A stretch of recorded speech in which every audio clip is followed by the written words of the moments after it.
আজ আমার বিয়ে, আমায় যেতে দিন কবির ভাইয়া প্লিজ। চুপ, একদম চুপ। আমার জীবন নষ্ট করে আমার ডিলাকে আমার জীবন থেকে কেড়ে নিয়ে এখন তো বিয়ে করে নিজের জীবন সাজাবি ভাবছিস? মাহি কবিরের কথায় কিছু না বুঝে চেয়ে আছে। অসম্ভব মায়াবী দেখতে মেয়েটিকে বধূ বেশে সুন্দর লাগছে, কিন্তু তার সৌন্দর্য আর মায়াবী মুখখানা দেখেও কবিরের কোনো মায়া হলো না। তেজ নিয়ে বলল, এমন মুখ করে আছিস কেন? যেন ভাজা মাছটা উল্টে খেতে জানিস না? তুই যে কষ্ট আমাকে দিয়েছিস তার 10 গুণ যদি তোকে ফেরত না দিই, আমার নাম কবির চৌধুরী না। আমি কি করেছি? কবির রেগে মাহির মুখ চেপে ধরে বলে, আমার জীবন নষ্ট করে এখন আমার জীবন আমার থেকে কেড়ে নিয়ে এখন বলছিস কি করেছিস? মাহি ব্যথায় কুকড়ে ওঠে। কবির এতটাই হিংস্র রূপে আছে যে মাহিকে মেরে ফেলতেও দুবার ভাববে না। কবির কথাগুলো বলে ধাক্কা দেয় মাহিকে। ছুটে গিয়ে দেওয়ালে ঠাস করে লাগে মাথায়। কপাল কেটে রক্ত বের হতে থাকে। মাথা ঝিমঝিম ধরে আছে মাহি। কবির এতটাই রেগে আছে যে ওর হুঁশও নাই ও ঠিক কি করছে। কবির মাহির চুলের মুঠি ধরে বলে, বিয়ে করবি তাই না? সংসার করবি তাই না? আজ তো তোর বাসরত হতো, কি যেন নাম? ও হ্যাঁ, মেঘের সাথে। আরে, কিন্তু আজ তোর বাসরতে হবে, কিন্তু তোমার ভালোবাসার সাথে না। আজ তোর করা অন্যায় শাস্তি পাবি তুই। এই শাস্তি সারা জীবন ভোগ করবি তুই। কবিরের কথায় মাহি কেঁপে উঠল। চুলে প্রচুর ব্যথা করছে। কাপা কাপা গলায় বলল, বলুন আমি কি করেছি? কি করেছিস? আমার ভালোবাসা, আমার জীবন, আমার অনুভূতি, আমার নীলাকে কেড়ে নিয়েছিস। এর শাস্তি তো তুই পাবি। এর শাস্তি সারা জীবন ভোগ করবি তুই। প্লিজ ভাই আমার কথা শোন। কবিরের আগানো দেখে মাহি পেছাতে লাগলো। কবিরের চোখে যেন কেউ আগুন ঢেলে দিয়েছে। ভয়ে রীতিমতো কাঁপতে লাগলো মাহি। তবুও কবিরকে বোঝানোর চেষ্টা করছে। কবির ভাইয়া, আমি আপনার পায়ে পড়ি, আপনি আমার এত বড় ক্ষতি করবেন না। তুই যেমন ক্ষতি করেছিস তার বেলায়। আমি কি করেছি বলুন আমায় প্লিজ। দয়া করে ভাইয়া প্লিজ বলুন আমায়। মেঘ আমার জন্য অপেক্ষা করছে, আমায় যেতে দিন প্লিজ। আমি পায়ে পড়ি আপনার। মেঘের নাম শুনে আরো হিংস্র হয়ে ওঠে কবির। এক ঝটকায় মাহিকে বিছানায় ফেলে হিংস্র জানোয়ারের মতো ঝাঁপিয়ে পড়ে। মাহি হাজার আকুতি মিনতি করেও নিজেকে রক্ষা করতে পারল না।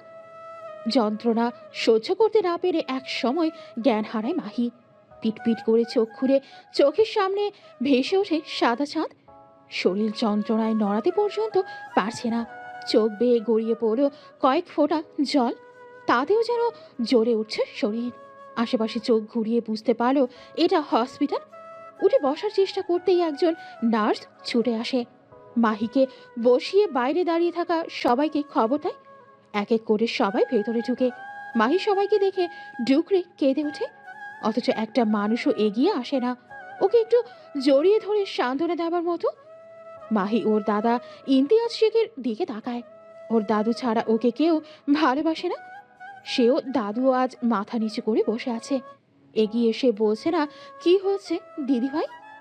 দেখছেন আব্বা, আপনারা বলছিলাম না এই মেয়ের চালচলন ভালো না?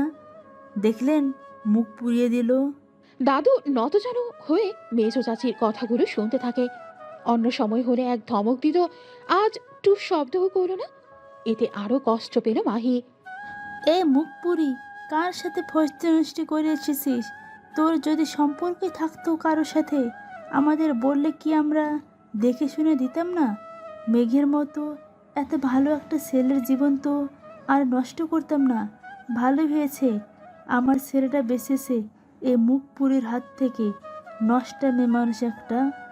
বড় চাচির কথায় চোখ দুটো মেঘকে খুঁজতে লাগলো। কই, তাকে তো দেখছে না। সেও কি বাকি সবার মতো ভুল বুঝবে? একটা বারো কি জিজ্ঞাসা করবে না কি হয়েছে? এত যন্ত্রণা করছে যেন পুরো শরীরকেও কেটে জোড়া লাগিয়েছে। তার উপর এদের কথা কাটা গায়ে নুনের ছিটার মতো কাজ করছে। মাহি চোখ বন্ধ করে রাখে, কথাগুলো বলার শক্তিও পাচ্ছে না। এবার আসি পরিচয়ে।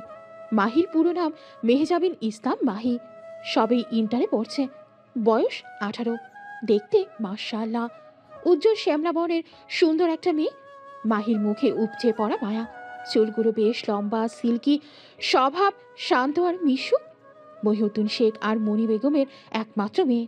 জন্মের আগে অ্যাক্সিডেন্টে বাবা মারা যায়, আর জন্মের সময় মা মারা যায়। তারপর থেকে সে অনাথ। চাচারা ভালোবাসলেও চাচিরা তাকে খুব একটা ভালো চোখে দেখে না। তাদের মতে সে অপয়া, বাড়ির কেউ তাকে খুব একটা পছন্দ করে না। তারও বিভিন্ন কারণ আছে। ইমতিয়াজ শেখের 3 ছেলের মধ্যে ছোট ছেলে হলো মহিউদ্দিন শেখ, আর মাহি তার নাতনি। বাবা মা মরা নাতনিকে উনি খুব ভালোবাসে। আর বড় ছেলে মিয়াজ শেখ, তার 2টো ছেলে, মেঘ আর মাহাদ। মেঘ পড়াশোনা শেষ করে একটা কোম্পানিতে জব করে, আর মাহাদ ইঞ্জিনিয়ারিং পড়ছে। সে পড়াশোনার সুবাদে বাইরে থাকে। মেজ ছেলে নিয়াজ শেখের 2 ছেলে মেয়ে, নীলাঞ্জনা আর নিহাল। নিহাল বিয়ে করে বউ নিয়ে চাকরির সুবাদে বাইরে থাকে, আর নীলাঞ্জনা বর্তমানে বিয়ে করে শ্বশুর বাড়িতে থাকে। নীলা দেখতে সুন্দরী হলেও স্বভাব ভালো না। ছোট থেকে মাহি এদের সাথেই মানুষ হয়েছে। নীলা বড় আর মাহি ছোট, তারা একটাই রুম শেয়ার করত। এতে নীলা বেশ বিরক্ত হতো, কিন্তু দাদুর মুখের উপর দিয়ে কথা বলার সাহস নাই। মাহি সবসময় নীলার সুবিধা অনুযায়ী চলতে, যাতে অশান্তি না হয়।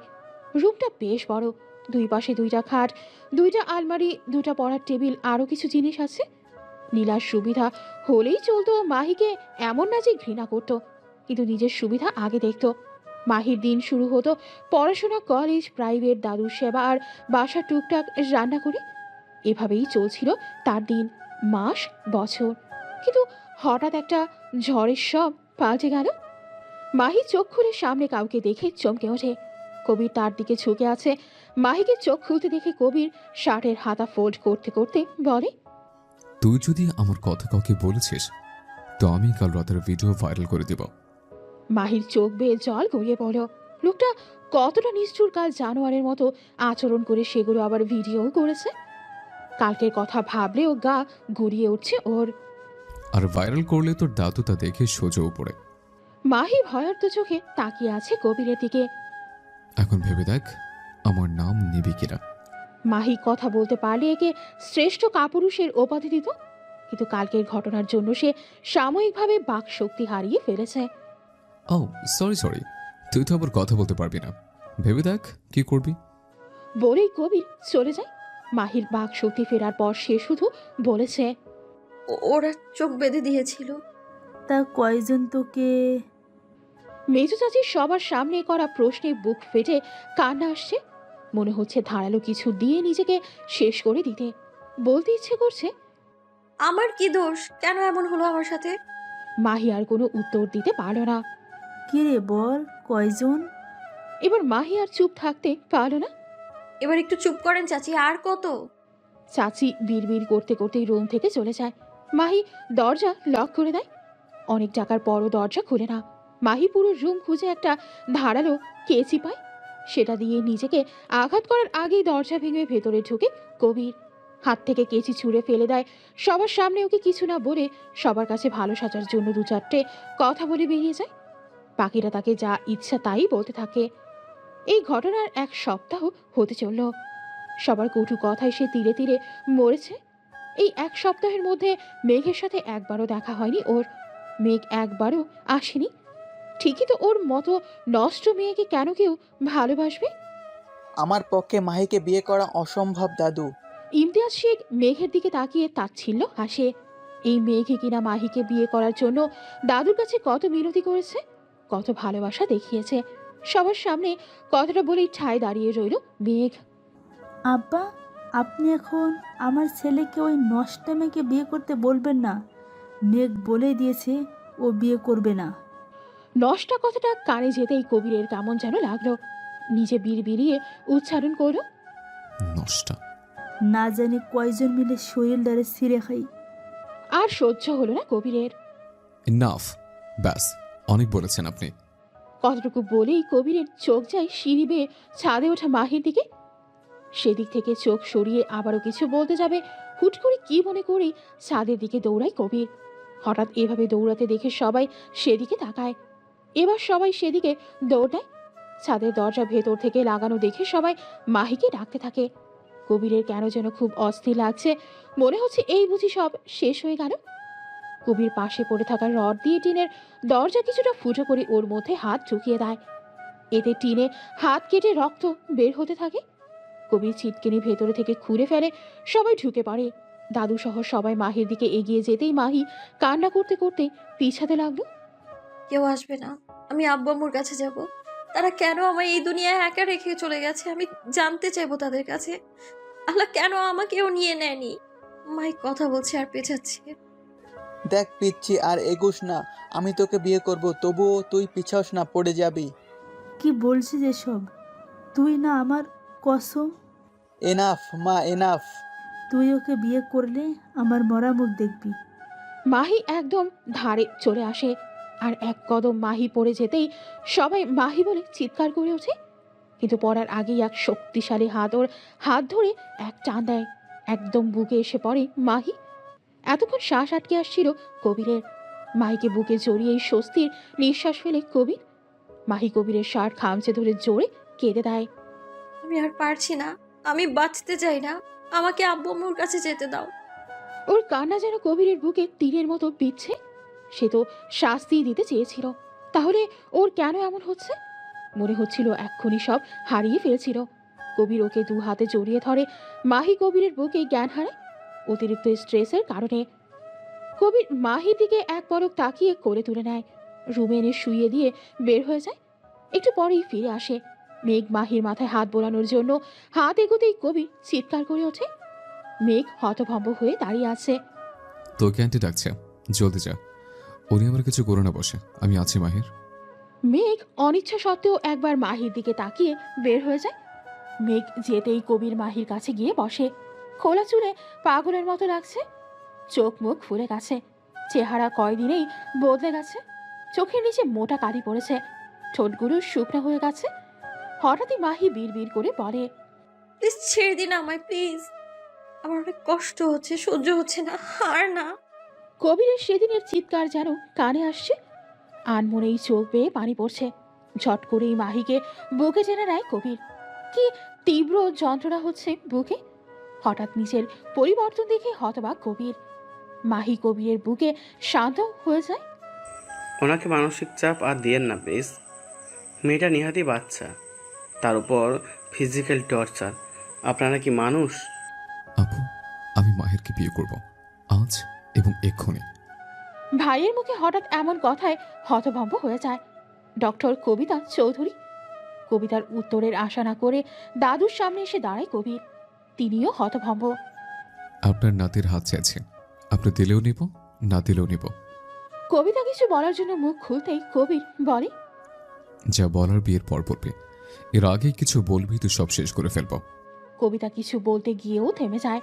ভাইয়ের রাগ সম্পর্কে ধারণা আছে তার। ওর যে হাজার গুণ ভালো মেয়ে পেয়ে যাবে। সরি দোস্ত, কিন্তু ওকে পাবি না। কবিরের কথা মেঘ কি বলবে কিছু বুঝতে পারে না। সে এখনো এটাই বুঝছে না কবির কেন মাহিকে বিয়ে করলো। কবিতা মাহিকে জামদানি লাল একটা শাড়ি পরিয়ে দেয়, হালকা সাজিয়ে দেয়, তবে এতেই মায়াবতী লাগছে মাহিকে। মাহি নিশ্চুপ নির্বাক, মনে হচ্ছে সে একটা পুতুল। সে যেই দিকে ঘোরাচ্ছে সে সেই দিকেই ঘুরছে। মুখে হাসির ছিটে ফোটাও নাই, থাকবেই কিভাবে? সবার এমন ভয়ানক রূপ দেখে সে কিছু বলতে পারছে না, সহ্য করা ছাড়া। দাদুকে সে মানা করেছিল কবিরকে সে বিয়ে করবে না। দাদু আগে কিছু না শুনেই কসম দিয়ে দেয়। মাহির ইচ্ছে করছে এই দুনিয়া থেকেই চলে যেতে, দূরে চলে যেতে। বিয়ে সম্পন্ন হয়েছে। কবির দাদুর কাছে গিয়ে বিদায় নেয়। মাহিকে যাবার কথা বলে সে রোবটের মতো হেঁটে বাড়ির বাইরে চলে আসে। দাদুর সাথেও দেখা করে না। কবির কবিতা বিদায় নিয়ে বেরিয়ে যায়। কবিতা কিছু জানতে চাইলে কবির বলে, এখন কোনো কিছুর উত্তর দিতে পারবো না। চৌধুরী বাড়িতে প্রবেশ করতেই কেউ ছুটে আসে। খবরদার বলছি, এই নষ্ট মেয়েকে নিয়ে আমার বাড়িতে প্রবেশ করবি না বলে দিলাম। একদম ওকে নষ্ট বলবে না আম্মু। নষ্ট মেয়ে বলবো না তো কি বলবো? তোর সাহস কিভাবে হয় এই মেয়েকে নিয়ে আমার বাড়িতে আসিস? মাহি এখন আমার বউ। আমি মানি না এই বিয়ে, না মানিয়ে ওকে তোর বউ। তুমি মানো আর না মানো, মাহি আমার বউ। আজ থেকে ওই বাড়িতেই থাকবে। কবির, আমি তোর মা হই। রিয়েলি? মা বুঝি ছেলে মেয়ে ছেড়ে অন্য করে হাত ধরে পালিয়ে যায়? কবিরের কথায় কাজল বেগম আর কিছু বলে না। নিজের ছেলে যে তাকে এত ঘৃণা করে, অবশ্য এটা ওর প্রাপ্য। সে তো ভুল করেছে। কবির, তোমার মা হয় কাজল, এভাবে কথা বলতে পারো না। হুইল চেয়ারে বসা একজন লোক এগিয়ে আসে, কথাটা বলে, কবির লোকটাকে দেখে মাথা নিচু করে রাখে।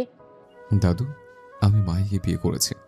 ও আজ থেকে আমার বউ, আর ও এই বাড়িতেই থাকবে। বিয়ে যখন করেছো তখন ও এখানেই থাকবে। তবে তুমি যে ওর মতন নির্যাতিত মেয়েটার পাশে দাঁড়িয়েছো, এতে আমি অনেক খুশি। নির্লজ্জ কিছু মানুষের জন্য মেয়েটার জীবন নষ্ট হয়ে যেত। যা হয়েছে এতে মাহির দোষ কোথায়? কিন্তু আব্বা, আপনি এই মেয়েকে... চুপ কর কাজল, আজ থেকে ও এই বাড়ির বউ, এটা তোমাকে মানতে হবে। কবিতা দিদিভাই, যা ওকে রুমে রেখে আসো। কবিতা, মাহিকে উপরে নিয়ে যা। কবিতা মাহিকে ঘরে রেখে সে নিজের রুমে যায়। মাহি কোনো দিক না তাকিয়ে চুপ করে সোফায় গিয়ে বসে। শরীর বড্ড অচল লাগছে তার। শরীরের সাথে তো নিজেকে মানিয়ে নিয়েছে, কিন্তু মনের অজানা প্রশ্নগুলো তাকে কুড়ে কুড়ে খাচ্ছে। সে এমন কি করেছে যার জন্য তাকে এত বড় শাস্তি পেতে হচ্ছে? কবির ভাইয়ের সাথে তো আমার সম্পর্ক তেমন চেনা জানা ছিল না, তাহলে সে কি এমন করলো যার প্রতিশোধ নিল এভাবে সে? অনেক প্রশ্ন হলেও উত্তর তার কাছে অজানা। দিনটা ছিল শুক্রবার। ছাদের এক কোণে বসে লুডো খেলায় মগ্ন ছিল মাহি আর পাশের বাসার বান্ধবী নীলা। আর ওর বান্ধবী বিকেলে বেশ সেজেগুজে ছাদের একপাশে বিভিন্ন পোজে ছবি তুলছিল। হঠাৎ কাউকে দেখে চরম অবাক হয়ে তাকায়।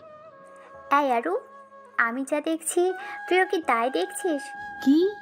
ওইটা কবি চৌধুরী না, আমাদের ভার্সিটির ক্রাশ বয়? ও এম জি, এ তো সেই সুদর্শন সুপরিশ কবির চৌধুরী, আমার ক্রাশ।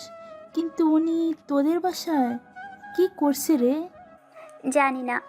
হতে পারে তোকে পছন্দ, তুই তো ভার্সিটির সেরা সুন্দরী। নীলা লাজুক হাসে। গাড়িতে হেলান দিয়ে দাঁড়িয়ে ফোন দেখছে কবির। কানে লাগিয়ে বিরক্ত হয়ে ফোন কেটে দেয়। কাউকে কল করছে হয়তো। এমন সময় 3/4 প্যান্ট পরে এক প্রকার ছুটে আসে মেঘ কবিরের কাছে। এই দেখ মেঘ ভাইয়া, কবিরের সাথে কথা বলছে। মেঘ ভাইয়া কি কবিরকে চেনে? চিনলে তো জমে ক্ষীর দোস্ত, ভাব জমানো যাবে, কি বলিস? এই দেখ দেখ, মেঘ ভাইয়া কবিরকে টেনে নিয়ে আসছে তোদের বাসায়। চল নিচে গিয়ে বিষয়টা দেখি। নীলা আরু নিচে আসে। ড্রয়িং রুমের সোফায় বসে আছে কবির। নীলা আরু দূর থেকে দেখছে। এদিকে চরম বিরক্ত হয়ে বসে আছে কবির। ফুল স্পিডে ফ্যান চলছে, তবুও ঘেমে একাকার অবস্থা। এসিতে থাকা মানুষদের তা হয় আর কি। ফোন হাতে কাউকে কল করি কবির মেঘদের বাসায়। শালা, রাখ তোর মজা। গরমে আমার অবস্থা নাজেহাল। তোরা তো ভাবছিস কেন? আমি তো এই রাখছি, থাম। হঠাৎ গানের মধুর স্বরে থমকে যায় কবির। আমার একলা আকাশ থমকে গেছে রাতের স্রোতে ভেসে, শুধু তোমায় ভালোবেসে। কবির গানের মধুর কণ্ঠ শুনে সেদিকে এগিয়ে যাচ্ছে, যেন কোনো একটা কিছু তাকে টানছে। আমার দিনগুলো সব রং চিনেছে তোমার কাছে এসে, শুধু তোমায় ভালোবেসে।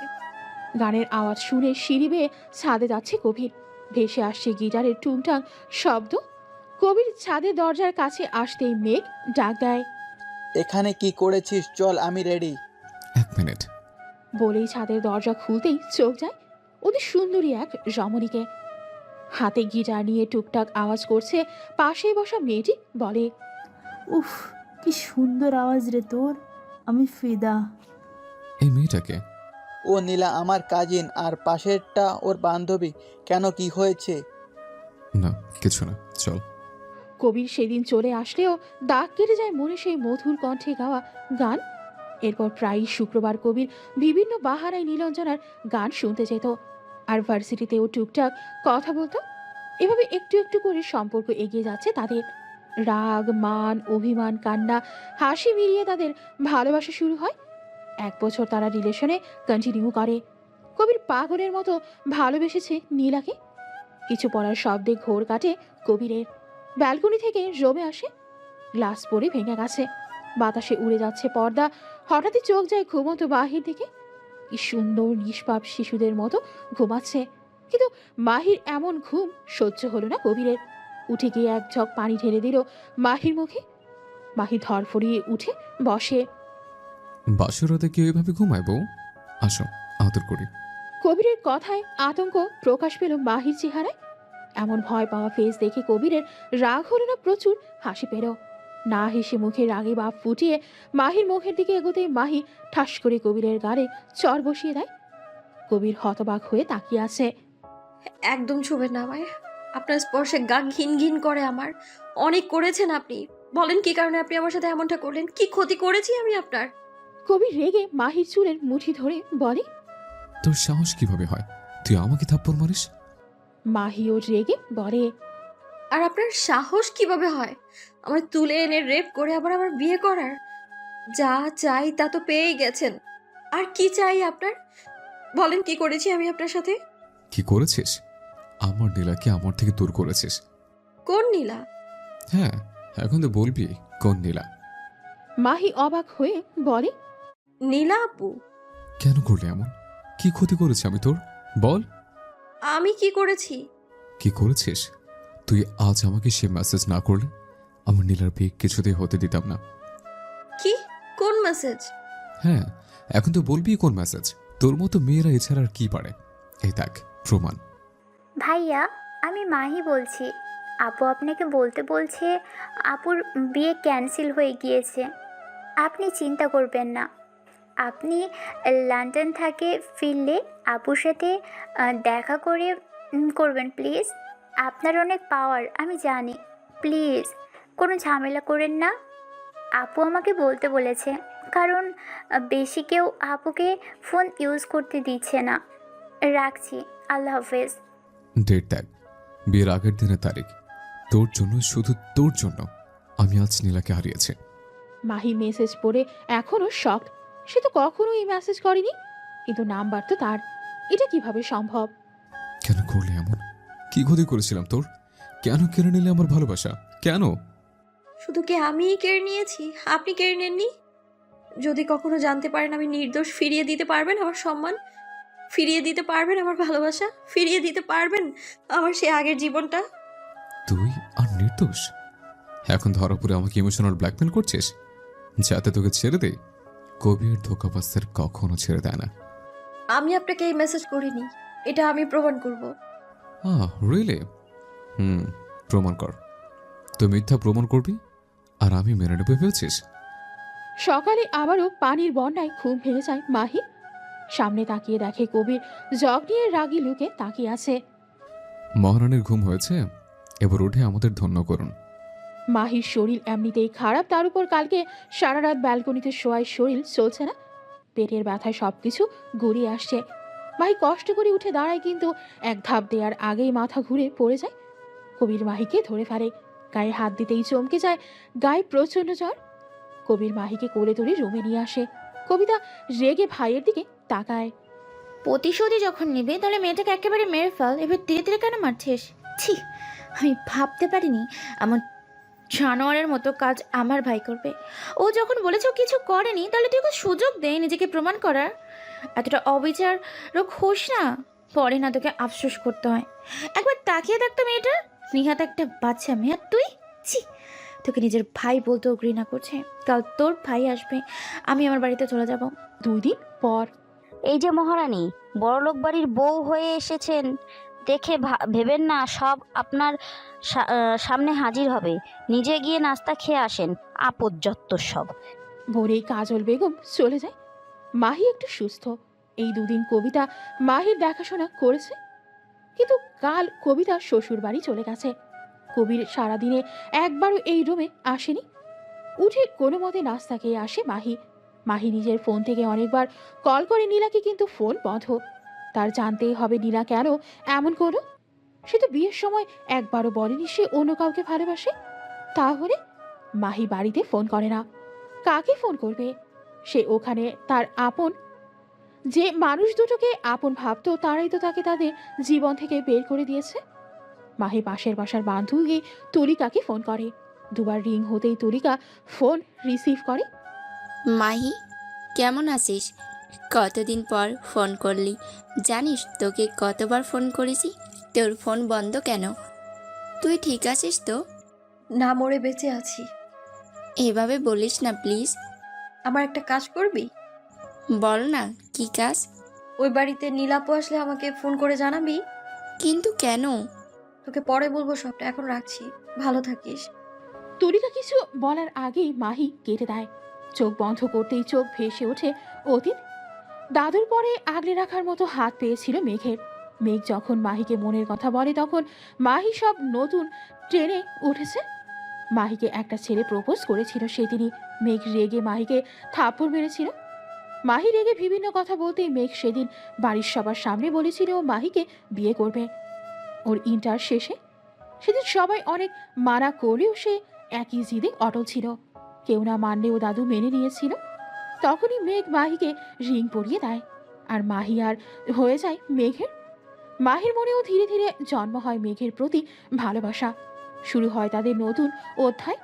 মাহি ভালোই ছিল জীবনে, হাজার অবহেলার পর কারো ভালোবাসা পেয়ে। কিন্তু ভাগ্য তার সহায় হলে তো। গেট খোলার শব্দে চোখ মেলে তাকায় মাহি। কবিকে ঢুকতে দেখে আবারও চোখ বন্ধ করে নেয়। এই মানুষটার ছায়াও যেন তার সহ্য হচ্ছে না। 2 দিনে তার সাথে কবিরের মুখোমুখি কমই হয়েছে। গায়ে কিছু পড়তেই মাহি চোখ খুলে তাকায়। সাইন কর। মাহি একবার কবির তো একবার কাগজের দিকে তাকায়। ডিভোর্স পেপার দেখে বলে, বিয়ের কয়েকদিন পরেই ডিভোর্স কোর্ট মানবে বুঝি? কবির মাহির কোনো রিয়াকশন না দেখে অবাক হয়। সে তো ভেবেছিল মাহি কষ্ট পাবে, তার কাছে আকুতি মিনতি করবে যেন তাকে ডিভোর্স না দেয়। কিন্তু মাহির এমন কথায় কিছুটা ভ্রু কুচকে তাকায় কবির। কবির যতটুকু মাহিকে দেখেছে খুব শান্তশিষ্ট আর ভীতুটাই। তাহলে আজ এমন নিরুত্তর কেন? সেটা তোকে ভাবা লাগবে না, আমি দেখে নেব। ঠিক আছে, আমি সাইন করে দেব, কিন্তু একটা শর্ত আছে। কত টাকা চাই? যত চাস পেয়ে যাবি। প্রথমত টাকাটা আপনার মতো জানোয়ারের জন্যই তোলা থাক, আর দ্বিতীয়ত সবার সামনে বলতে হবে আপনি আমায় তুলে রেপ করেছেন, আর কারণও বলতে হবে। পারবেন? কবির রেগে মাহির মুখ চেপে ধরে। জানোয়ার হতে তুই বাধ্য করেছিস, আর আমায় কি মনে করেছিস কবির চৌধুরী ভয় পায়? না, তোকে তেলে তেলে শেষ করতে তোর গায়ে রেপ্ট নামক কলঙ্ক লেগে গেছে। আর তোকে বিয়ে করেছে যেন চোখের সামনে তোকে তেলে তেলে কষ্ট পেতে দেখতে পারি। মাহির চোখ বেয়ে পানি গড়িয়ে পড়ে। কবির ওর কল্পনার চেয়েও খারাপ। নিজেকে ছাড়িয়ে বলে, আপনার মতো কাপুরুষের থেকে এর চেয়ে বেশি আর কি আশা করা যায়?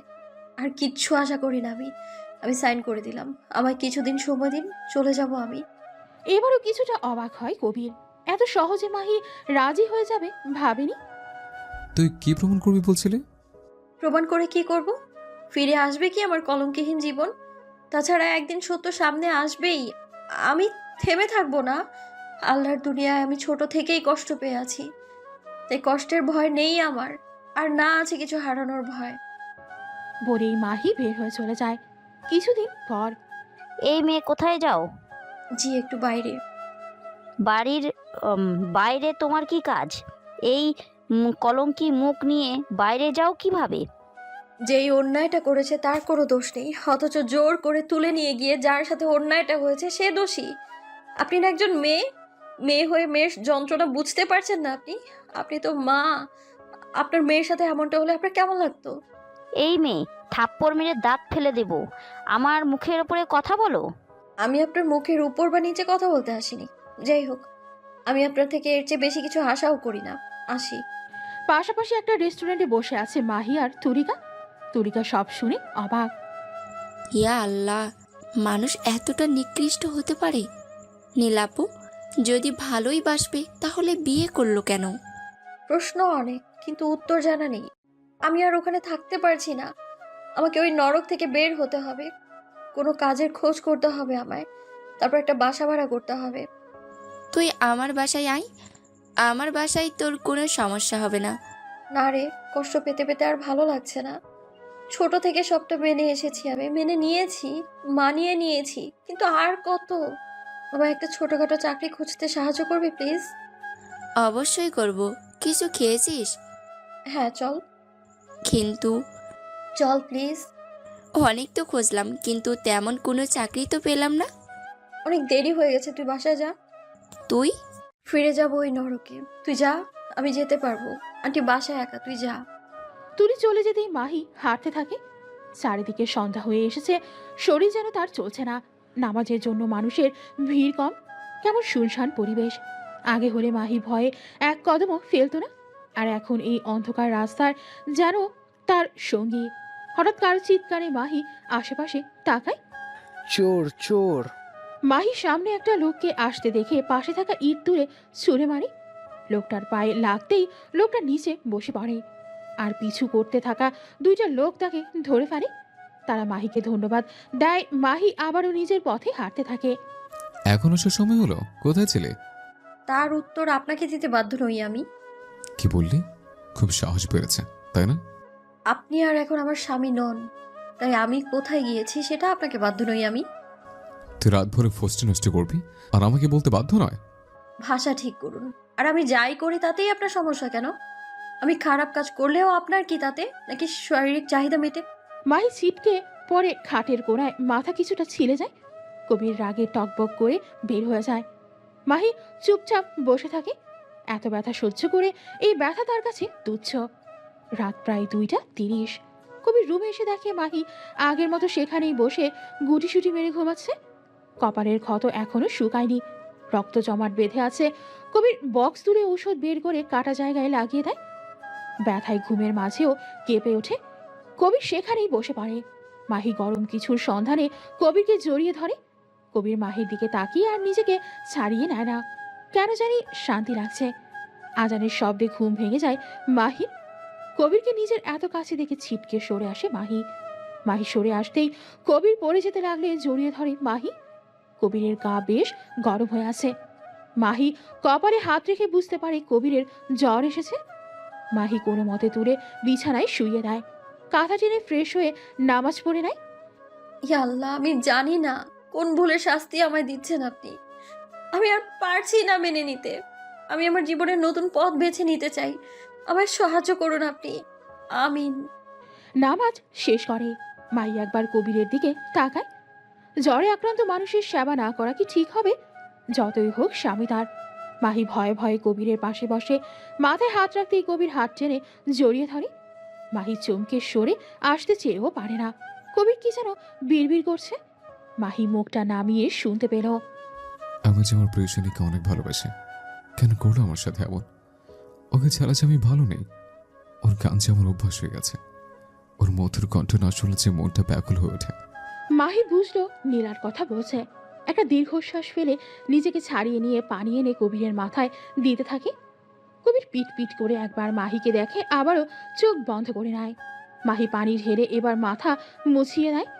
কবির বারবার মাহির কাঁধে হেরে পড়েছে, এতে মাথা মুছতে সমস্যা হচ্ছে। কোনো মতে মুছিয়ে ঔষধ খাইয়ে দেয়। ঘড়িতে 6টা বাজে। এত সকালে এই বাড়ির কেউ ওঠে না। মাহি নিজের লাগেজ বের করে সব গুছিয়ে নেয়। একটা নোট লিখে বেরিয়ে আসে ওই রাজমহলের খাঁচা থেকে। অজানা গন্তব্যে হাঁটতে থাকে মাহি। আল্লাহর উপর ভরসা করে সে বাকি পথ এগোবে। 15 দিন পর। কবির, কোথায় তুই? বের হ।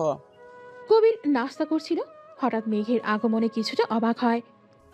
কি হয়েছে? সকাল সকাল এইভাবে চিল্লাচিল্লি করছিস কেন? মেঘ কবিরের কলা ধরে বলে, কেন ওর সাথে এমন করলি? কি ক্ষতি করেছিল মাহি তোর? মেঘ ছাড়ো। মেঘ কারো কথা শোনে না, আবারও চিল্লিয়ে বলে, কেন, কি ক্ষতি করেছিল মাহি বল? আমি বা কি করেছি তোর বল? কেন কেড়ে নিলি আমার জীবন থেকে? কেন কেন ওর এত বড় ক্ষতি করলি? তুই ওকে তুলে নিয়ে রেপ্ট করেছিস। কথাটা যেন বাড়িতে বাজতে লাগলো। বলল, কবির, কেন করেছিস? কারণ ও আমার থেকে ভালোবাসা কেড়ে নিয়েছে, আমাদের শাস্তি দিয়েছে। ভালোবাসা মানে? হ্যাঁ, ভালোবাসা। ও আমার থেকে আমার নীলাকে কেড়ে নিয়েছে, আমার ভালোবাসা কেড়ে নিয়েছে। কি? অবাক হচ্ছিস? আরে ওই মেয়েটা আমার সাথে ধোঁকা করেছে, আর তুই ভালোই জানিস ধোঁকাবাজদের আমি ছেড়ে দিই না। ধোকা? কবির সব বলতেই মেঘ অবাক হয়ে বলে, নীলা তোকে ভালোবাসে? হ্যাঁ, কিন্তু ওই মেয়েটার জন্য আমি ওকে হারিয়ে ফেলেছি। তুই পাগল হয়ে গেছিস। কোনো কিছু না জেনে তুই ওর এত বড় ক্ষতি করে দিলি। আর নীলা যদি তোকে ভালোবাসবে তাহলে বিয়ের দিন একবারও বলেনি কেন? তাছাড়া নীলা রিয়াদকে ভালোবাসে বিয়ে করেছে, কেউ ওকে জোর করেনি। তুই মিথ্যা বলছিস, নিজের ভালোবাসা বাঁচানোর জন্য মিথ্যা বলছিস। আমি মিথ্যা বলছি না, তুই ভালোই জানিস আমি মিথ্যা বলা পছন্দ করি না। আর আর মেসেজ এর কথা বলছিস না, সেদিন নীলার বিয়ে হয়, সেদিন মাহি সারাটাক্ষণ আমার সাথেই ছিল। ওর কাছে ফোন ছিল না, ও তো সেদিন ফোন খুঁজে পাচ্ছিল না। মেয়েটা সেদিন কত কেঁদেছিল। আমার দেওয়া ফোন সে হারিয়ে ফেলেছে বলে। আর মাহি মেসেজ করলে বাংলায় করে, ইংলিশে করে না। যদি তুই সত্যি বলিস তাহলে মেসেজ। জানি না, আজ থেকে তোর থেকে বন্ধুত্ব শেষ। মাহিকে ডেকে দে, আমি ওকে নিজের সাথে নিয়ে যাব, চলে যাব এখান থেকে অনেক দূরে। মাহি, মাহি। মাহি তো নেই, ও তোমাদের বাসায় নাই? আমাদের বাসায় মানে? বিয়ের পর ওর সাথে আমাদের কোনো কথা হয়নি, ওর ফোন বন্ধ। কিন্তু মাহি তো 15 দিন আগেই এ বাড়ি ছেড়ে চলে গেছে, আমি ভেবেছি ও তোমাদের বাসায় আছে। কি? ও বাড়ি ছেড়ে চলে গেছে আর এ কথা একবারও আমাদেরকেও জানানোর প্রয়োজন মনে করেননি? আই সোয়ার, যদি মাহির কিছু হয় আমি তোকে ছাড়বো না কবির। কবির ধপ করে বসে পড়ে। কিছুদিন পর মেঘ ক্লান্ত হয়ে বাসায় ফিরে এত খোঁজ করেও মাহিকে পেরো না মেঘ। মেঘ সোফায় বসে মাথা এলিয়ে দেয়। ফিরে আয় মাহি প্লিজ, তোকে নিয়ে দূরে কোথাও চলে যাব, আর কষ্ট পেতে দিব না। ফিরে আয় না প্লিজ, মাফ করে দে আমায়, আমি তোকে রক্ষা করতে পারিনি। মেঘের গাল বেয়ে কয়েক ফোঁটা জল গড়িয়ে পড়ে। মুখোমুখি বসে আছে মেঘ আর নীরা। কি হয়েছে ভাইয়া, আমাকে জরুরিভাবে ডাকলে? যা জিজ্ঞেস করার সব সত্যি বলবি, একটাও যদি মিথ্যে বলছিস তোকে এখানে কবর দিব। এভাবে বলছো কেন, কি হয়েছে? তুই কবিরকে ভালোবাসিস? নীরা চমকে ওঠে। তুমি কি করে? বল। না। কবির তোকে পাগলের মতো ভালোবাসে, তুই জানিস? জানি। তোর আর কবিরের রিলেশন ছিল? হ্যাঁ ছিল। মেঘের রাগে রগ ফুলে উঠছে। তুই কবিরকে ধোকা কেন দিয়েছিস? আমি আসলে নীলা, তুই জানিস আমার মিথ্যে পছন্দ না, তাই সব সত্যি বলবি। তুই কেন ধোকা দিয়েছিস? ছেলেটা তোকে পাগলের মতো ভালোবেসেছে আর তুই ওকে ধোকা দিয়েছিস। বল, কেন করেছিস এমন? নীলা কেঁদে দেয়। আমি ইচ্ছে করে কিছু করিনি। কিছু বলার আগে কারো শক্ত হাতের স্পর্শে গালে পড়ে নীলার। ওপর তাকাতেই শক্ট হয়ে যায় নীরা। কাঁপতে থাকে শরীর। লাল টুকটুকে চোখে তাকিয়ে আছে কবির, যেন চোখ দিয়ে আগুন বেরোচ্ছে। তুই কিছু করিস নে? হ্যাঁ, তুই কিছু করিস নে, তাই না? না না না, আমি ধোকা দিইনি। অন্য কারো ভালোবাসা নিয়ে আমি থাকতে চাইনি। অন্য কারো ভালোবাসা মানে? আমি তোকেই ভালোবাসতাম। তুমি আমাকে না, তুমি সেই কণ্ঠের মালিককে ভালোবেসেছো। কি বলতে চাস? তুমি আমাকে না, মাহিকে ভালোবেসেছো, কারণ তুমি তার কণ্ঠের গানকে ভালোবেসেছো। আর সে আমি না, মাহি। কবির আবারও ধপ করে বসে পড়ে। মানে সবটা বল। ভার্সিটিতে প্রথম কবিরকে দেখে আমার ভালো লাগে, কিন্তু সব মেয়েদের সাথে কথা বলতো না। হাজার চেষ্টা করেও ওর আশেপাশে যেতে পারিনি। একদিন কবিরকে আমি আমাদের বাসায় দেখি তোমার সাথে। সেদিন জানতে পারি কবির তোমার বন্ধু। সেদিন আমাদের বাসায় বসেছিল আর মাহি ছাদে গান করছিল। কবির মাহির গানে মুগ্ধ হয়ে শুনছিল আর উপরে আসছিল। আমি বুঝতে পেরেছিলাম কবিরের মাহির গান পছন্দ, তাই কবিরের নজরে আসার জন্য সেদিন মাহিকে উঠিয়ে আমি গিটার হাতে বসেছিলাম। আর কবির আমার হাতে গিটার দেখে ভাবে আমি গান করেছি। গানের জন্য কবির ভার্সিটিতে আমার সাথে কথা বলতো, প্রায় করে বাসায় আসতো। তখন বাসায় আসতো, আমি মাহিকে গান করতে বলতাম, কবির ভাবতো গান আমি গাইছি। এভাবেই আমাদের সম্পর্ক শুরু হয়। ধীরে ধীরে বুঝতে পারি কবির আমার সৌন্দর্যকে না, সে গানের মালিককে ভালোবাসে। তবুও ভেবেছিলাম আমার রূপের প্রেমে তো পড়বে কখনো, কিন্তু না, এমনটা হয়নি। কবিরের ভালোবাসা আমাকে মুগ্ধ করত, কিন্তু তা আপন লাগতো না, যেন অন্য কারো ভালোবাসা আমাকে দিয়েছে। কবির ব্যস্ত হবার পর ধীরে ধীরে তার প্রতি ভালো লাগা কাটতে থাকে। তখন আমার জীবনের রিয়াদ আসে, আমাকে ভালোবাসে, আমাকে প্রপোজ করে। আমিও তার প্রতি আসক্ত হয়ে পড়ি। এভাবেই আমাদের সম্পর্ক শুরু হয়। আমি কবিরকে সবটা বলতে চেয়েও পারিনি। তাছাড়া মাহির তখন তোমার সাথে এনগেজ ছিল। বিয়ের আগের দিন যখন কবির আমাকে কল করে আমার ভয় হয়। আমি ভয়ে কবিরকে বানিয়ে বলেছি জোর করে আমায় বিয়ে দিচ্ছে। কবির রেগে তার সোর্স কাজে লাগাতে চাই, কিন্তু এতে বিপরীত হতো।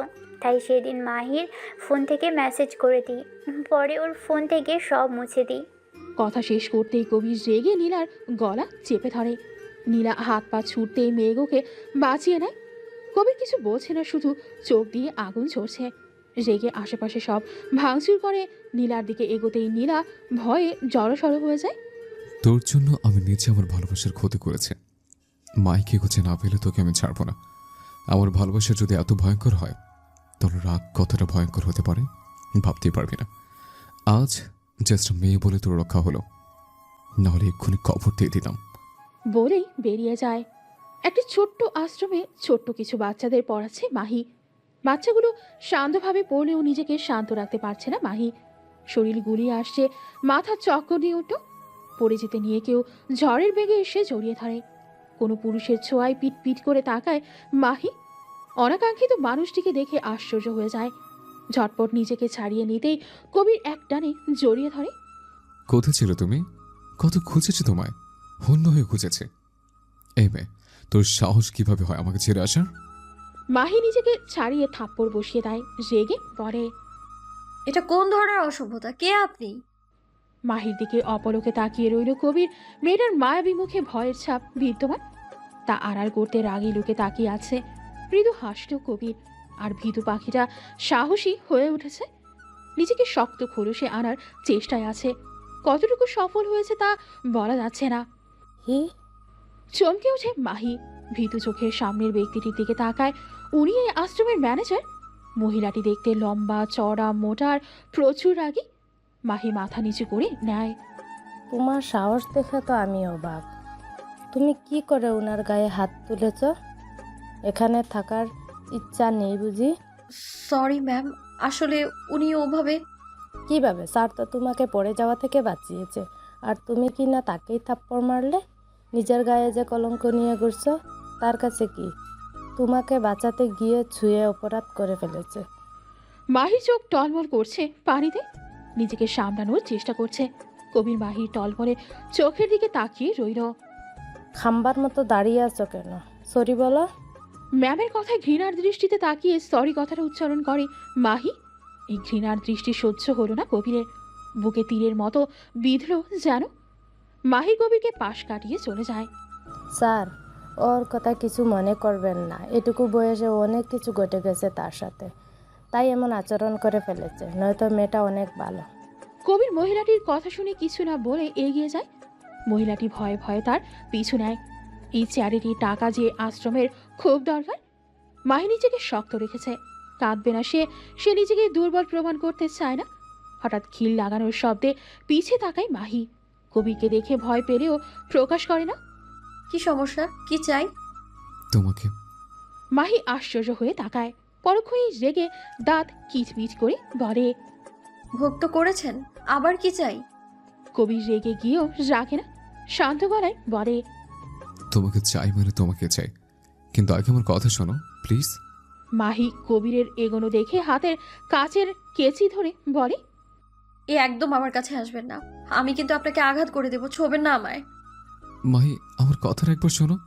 মাহির চিৎকারে আশ্রমের সবাই চলে আসে। মাহি কবিরকে ধাক্কা দিয়ে ফেলে দিয়ে দরজা খুলে দেয়। মহিলাটিকে দেখে ভয়ে জড়িয়ে ধরে। এদিকে ধাক্কা দেওয়াতে কবির পড়ে গিয়ে ভাঙা চেয়ারে লেগে হাত কেটে যায়। এদিকে মাহি প্যানিক অ্যাটাক আর অতিরিক্ত স্ট্রেসে জ্ঞান হারিয়ে ফেলে। কবির ছুটে আসে, তাড়াতাড়ি করে তুলে রুমে শুয়ে দেয়। ডক্টরকে কল করে আসতে বলে। কবির ওর রক্তাক্ত হাত দিয়ে মাহির দুহাত জড়িয়ে ধরে বলে, এই মাহি, সরি, চোখ খুলো প্লিজ। বাকি সবাই অবাক হয়ে যায়। কি হচ্ছে কিছুই বুঝতে পারছে না। মহিলাটি অর্থাৎ হানিফা বেগম বলে, কিছু হয়নি ওর। কবির রেগে বলে, কিছু হয়নি মানে? ও চোখ খুলছে না, আর আপনি বলছেন কিছু হয়নি। কবিরের রেগে যাওয়াতে হানিফা আমতা আমতা করে বলে, এই সময়ে হয় এমন। কবির আশ্চর্য হয়ে বলে, এই সময় মানে? হানিফা বেগম বলে, আসলে ও 2 মাসের অন্তঃসত্ত্বা। মাথায় যেন বাজ পড়ল কবিরের। মানে মাহি প্রেগনেন্ট? কবিরের হাত আপনা আপনি চলে গেল মাহির পেটে। এখানে ওর বাচ্চা আছে, ওর আপন বাচ্চা। ভাবতেই খুশিতে চোখ জলজল করে উঠল কবিরের। স্যার, বলেছিলাম কি আপনার হয়তো ওকে পছন্দ হয়েছে, কিন্তু ও প্রেগনেন্ট। আসলে ওকে রেপ করা হয়েছে, আর কার না কার বাচ্চা ও নিজেও জানে না কে ওকে রেপ করেছে। আমাদের এখানে অনেক সুন্দরী মেয়ে আছে। আগে কিছু বলতেই পারল না। কবির পাশে থাকা জগ তুলে আছাড় মারে। রাগের চোখ লাল হয়ে গেছে। প্রচুর রেগে বলে, চুপ, একদম চুপ। মাহি আমার ওয়াইফ, খবরদার ওর নামে উল্টাপাল্টা কিছু বললে জ্যান্ত কবর দেব। আর কি বললেন? কার না কার বাচ্চা? খবরদার আমার বাচ্চার দিকে আঙুল তুলেছেন তো। ওর পেটে আমার বাচ্চা, আমার কবির চৌধুরীর অংশ। হানিফা বেগম চোখ বড় বড় করে তাকিয়ে আছে। শুকনো একটা ঢোক গিলে একপাশে চুপ করেই রইল সে। কিছুক্ষণ পর ডাক্তার আসে, চেক করে বলে। কে হয় তোমার? কবির সোজা সাপটা জবাব দেয়। ওয়াইফ। শুনে কিছুটা অবাক হয় ডাক্তার সাহেবা। তোমার বউ অনেক ছোট, এই বয়সে বাচ্চা না নিলেও হতো। শরীর অতিমাত্রায় দুর্বল, এই রকম চললে বড় ক্ষতি হয়ে যাবে। মনে হয় অতিরিক্ত টেনশন করে। এত টেনশন করলে বাচ্চার সাথে নিজের জীবনও রিস্কে থাকবে। শরীরও দুর্বল। আমি কিছু টেস্ট আর ওষুধ লিখে দিচ্ছি, টেস্ট করিয়ে আমার সাথে দেখা করবেন। আর এই ওষুধগুলো টাইম টু টাইম দিবেন। ডাক্তারের সাথে বেরিয়ে যায় হানিফা বেগম। কবির এক ধ্যানে মাহির দিকে তাকিয়ে রইল। মাহির জ্ঞান ফিরে পাশে দেখে হানিফা বেগম বসে আছে। উনি স্বভাবসুলভ ধমক দিয়ে বলে, এখনই এত জ্ঞান হারানোর কি আছে বাপু? কই, আমি তো 4টা ছেলে মেয়ে জন্ম দিয়েছি, এমন তো হয়নি। এই না, খাবার খেয়ে আমাকে উদ্ধার করো। মাহি ধীর কণ্ঠে বলে, উনি কি চলে গেছে? উনি কে? মানে ওই যে আজ। ওনার তো আর কোনো কাজ নেই, তোমার জন্য বসে রইবে। উনি কি জানে আমি অন্তঃসত্ত্বা? না, উনি জেনে কি করবে? স্বস্তির নিঃশ্বাস ফেলে মাহি। নিজের পেটে হাত রাখে সে। এদিকে আড়ালে দাঁড়িয়ে মাহির কথাগুলো শুনে কবির, এই মেয়ে, একদম আমার কথার অবাধ্য হবে না, বলে দিলাম। তোমাকে টেস্ট করানোর জন্য যেতেই হবে। তাছাড়া এই টাকা তো আশ্রমের অংশ, তোমাদের জন্য বরাদ্দ। কোনো মতে মাহিকে রাজি করিয়ে টেস্টগুলো করিয়ে আনে হানিফা বেগম। কবির তখন আশেপাশেই ছিল। সে মাহিকে উত্তেজিত করতে চায় না। কবির এসব করছে জানলে সে কিছুতেই টেস্ট করাবে না। গাড়িতে বসে আছে কবির, সিসিটিভিতে মাহিকে দেখছে। মাহি ঘুমিয়ে যেতেই কবির মাহির রুমে প্রবেশ করে। সিংয়ের একটা বেডে গুটিয়ে ঘুমিয়ে আছে মাহি। কবির মাথার কাছে বসে হাত বুলিয়ে দেয়, পায়ের তলায় তেল দিয়ে হালকা মালিশ করে দেয়। দূর থেকে এই দৃশ্য দেখে মুচকি হাসে হানিফা বেগম। সারা রাত মাহির পাশে বসে থাকে। হুট করে যদি মাহির কিছু লাগে, যদি শরীর খারাপ করে, এরপর ভোরের দিকে বের হয়ে যায় কবির। এভাবেই কেটে যায় 2 দিন। রিপোর্টে পেয়ে স্বস্তির নিঃশ্বাস ফেলে কবির। রিপোর্টে সব ভালো, কিন্তু মাহির শরীর দুর্বল, খেতে হবে আর ওষুধগুলো খেতে হবে। বেশি টেনশন করা যাবে না, আরাম করতে হবে। এদিকে মাহিও স্বস্তির সাথে থাকছে। কবির আসছে না দেখে, কিন্তু সে তো আর জানে না কবির তার সামনে না থাকলেও তার সাথেই আছে, সর্বক্ষণ তাকে চোখে চোখে রাখছে। মাহি গোসল করে রুমে এসে ভেজা চুলগুলো শুকাচ্ছে। সদ্য গোসল করা রমণের দিকে তাকিয়ে আছে কবি। সে কখনো মাহিকে সেভাবে খেয়ালই করেনি। উজ্জ্বল শ্যামলা বর্ণের অসম্ভব সুন্দর একটা মায়াবী পুতুল বলা যায় মাহিকে। লম্বা চুলগুলো উড়ে এসে তার মুখে পড়ছে। হঠাৎ কারেন্ট চলে যাওয়ায় বিন্দু বিন্দু ঘাম জমেছে কপালে। গরম পড়েছে অনেক, বাধ্য হয়ে চুলগুলো খোপা করে দেয়। এতেই মেজাজ বিগড়ে যায় কবিরের। ভেজা চুল বেঁধে রাখলে ঠান্ডা লেগে যাবে। বড় কথা হলো মাথা ব্যথাও তো করতে পারে। কাউকে কল করে কি যেন বলতেই কারেন্ট চলে আসে। এদিকে মাহিও স্বস্তির নিঃশ্বাস ফেলে, বাপরে যা গরম। আবার এত তাড়াতাড়ি কারেন্ট চলে আসায় অবাকও হয়। এখানে কারেন্ট গেলে ঘন্টাখানেক পরেই আসে। কয়েক মিনিটেই কারেন্ট আসায় অবাকই হয়েছে। মাহি নিজের অবাকত্বকে বেশি প্রশ্রয় না দিয়ে বাচ্চাদের পড়ানোর জন্য এগিয়ে যায়। কিন্তু বাচ্চাদের বিল্ডিংয়ে মেরামত চলছে দেখে এক দফা অবাক হয়ে তাকায়। যতটুকু জানে এই আশ্রমটার ফান্ড অনেক কম। মিসেস হানিফা বেগমকে দেখে এগিয়ে গিয়ে বলে, ম্যাম এসব কি হচ্ছে? দেখেছই তো কি হচ্ছে। এই বিল্ডিংটা মেরামত করে রং করবে। বাচ্চাদের ভাঙাচোরা চৌকির বদলে নতুন চৌকির ব্যবস্থা করা হয়েছে। এখন বাচ্চাদের আর নিচে ঘুমাতে হবে না। আজ তো পড়ানো নাই, তুমি যাও, রেস্ট করো। ম্যাম আপনি অনুমতি দিলে আমি একটু বাইরে যেতে পারি। কোথায় যাবে? একটু কাজ আছে। ঠিক আছে, যাও। অনুমতি পেয়ে মাহি বেরিয়ে পড়ে। 2টা মাস হয়ে গেল সে দাদু নামক ব্যক্তিটিকে দেখেনি।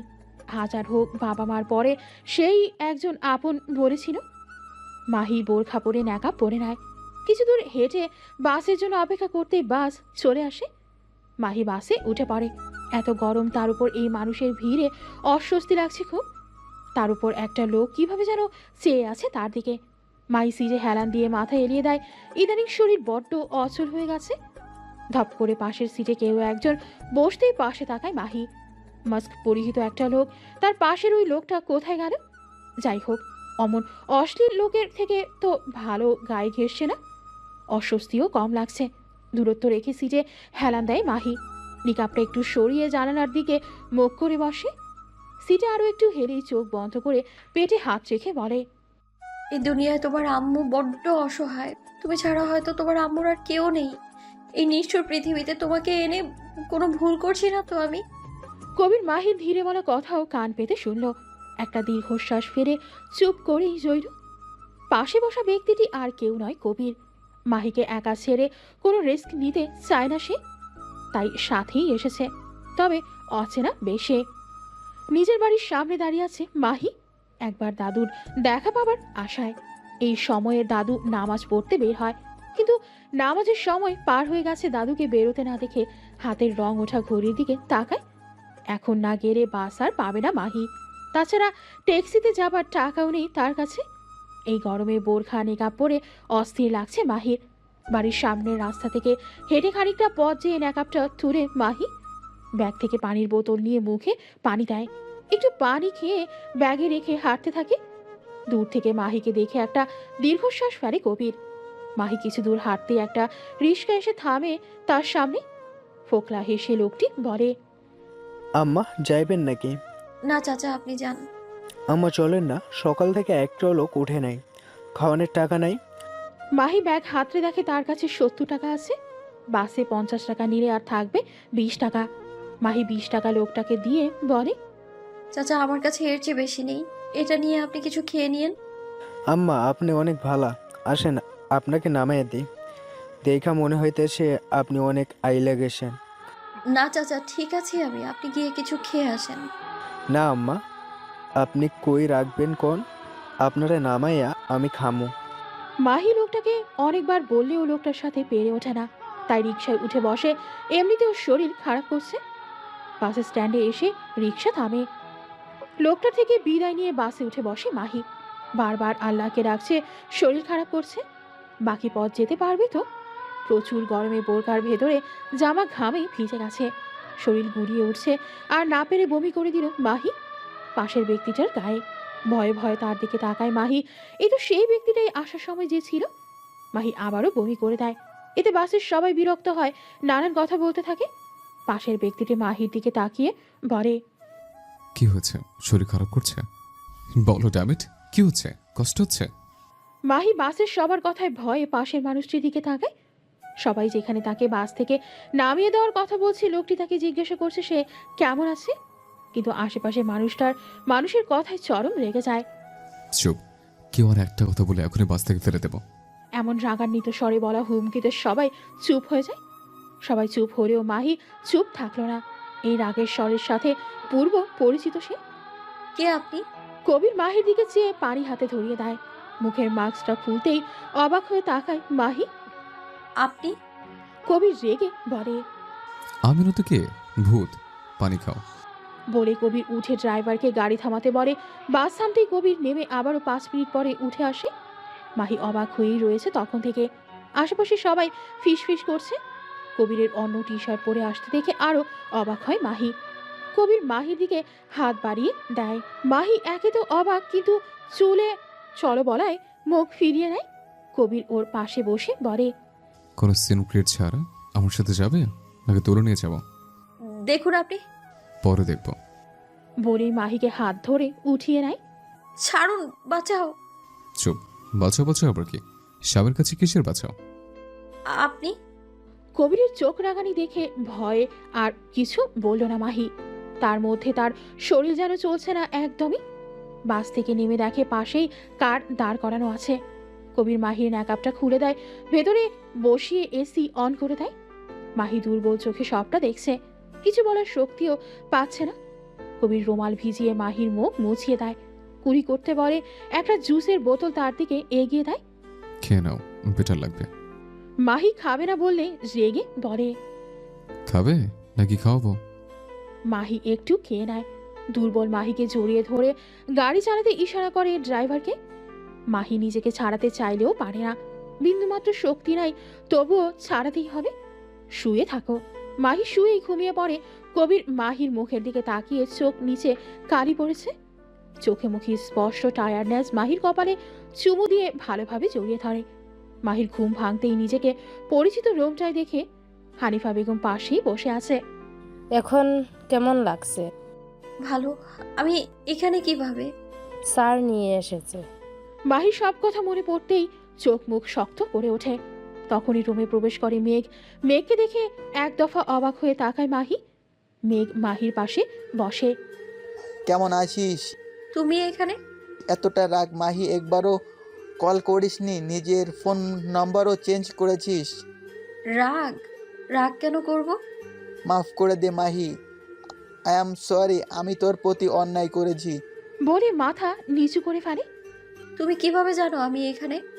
রাস্তায় তোকে আর কবিরকে একসাথে কবিরের গাড়িতে উঠতে দেখেছি। কবির তোর সাথে রুড ব্যবহার করেছিল। আমি আসার আগেই তোকে গাড়িতে তুলে, তাই ওর গাড়ির পিছু করতে করতে এখানে এসেছি। মাফ করে দে মাহি, আমি এই যন্ত্রণা নিয়ে আমি আর পারছি না মাহি। প্লিজ মাহি, ফিরে চল না, আমরা নতুনভাবে আবারও শুরু করব। বল। দয়া করে চলে যান, আমি কাউকে চাই না আমার জীবনে। এভাবে কেন বলছিস মাহি? আমি মানছি আমি ভুল করেছি। তুমি কোনো ভুল করনি, আমার ভাগ্য তো এমনই, আমি মেনে নিয়েছি সেটা। ওদের ভুলের শাস্তি আমরা কেন পাবো মাহি? ওদের ভুল মানে? মাহিকে মেঘ সব বলতেই মাহি চরম অবাক হয়ে তাকায়। নীলাপু কিভাবে এমনটা করতে পারে? ওর করা অন্যায়ের শাস্তি আমি কেন পেলাম? বলেই ঢুকরে কেঁদে ওঠে মাহি। মাহিকে আগলে নেয় মেঘ। হানিফা সব শুনে সেও স্তব্ধ। এটুকু একটা মেয়ের জীবনে কত কিছুই না হয়ে গেল। হানিফার রাগ হলো প্রচুর নীলার উপর। এভাবে কাঁদিস না মাহি, তোর বাচ্চাটার। বাচ্চা? মেঘ অবাক হয়ে বলে, বাচ্চা? মাহি নিজের পেটে হাত রাখে, আবারও ঢুকরে কেঁদে ওঠে। তুই প্রেগনেন্ট? হ্যাঁ, মাহি প্রেগনেন্ট। পিছে তাকিয়ে কবিরকে দেখে অবাক হয় মাহি মেঘ। মেঘ মাহির হাত ধরতেই কবির এক ঝটকায় ওর হাত সরিয়ে নিয়ে বলে, দূরে থাক মেঘ আমার বউ বাচ্চা থেকে। মেঘ হেসে ওঠে। ডিভোর্স দিয়ে বউ বলছিস কোন মুখে? কে বলেছে আমি ডিভোর্স দিয়েছি? শুধু সাইন করেছে ওকে ভয় দেখানোর জন্য, কষ্ট দেওয়ার জন্য। তাছাড়া দুইবার বিয়ে করে বউকে ডিভোর্স তো দুইবারই দেওয়া উচিত। দুবার মানে? মানে মাহি ওয়াজন্ট রাইপড এটা বলবো না, তবে ওকে তুলে নিয়ে গিয়ে একটি কাগজে সাইন করেছিলাম, সেটা রেজিস্ট্রি পেপার ছিল। মাহির মনে পড়তেই সে চমকে তাকায়। মনের কোণে কি যেন হালকা হয়ে যায়, হয়তো সন্তান অবৈধ না এটা ভেবে। তুই যা করেছিস তার জন্য আমি তোকে ছাড়বো না।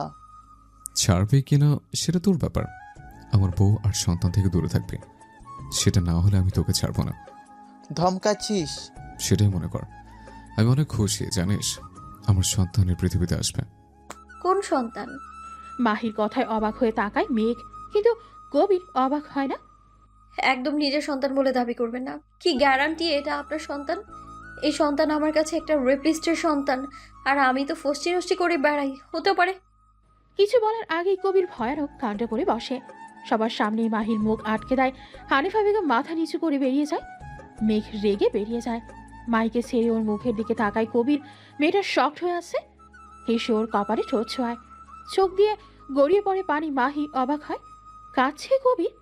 কবির মাহির মুখটা সামনে এনে বলে, আমি মানছি আমি যা করেছি তা ঠিক করিনি, কিন্তু বিশ্বাস কর তাতে আমার বিন্দু মাত্র আফসোস নেই। আমার করা অন্যায়ের শাস্তি আমার সন্তানকে দিও না। তোমার যে শাস্তি দেওয়ার আমাকে দাও, আমি টু শব্দও করবো না। তুমি যা বলবে তাই করব। যা বলবো করবেন? বলে দেখ। আমার ডিভোর্স দিয়ে দিন।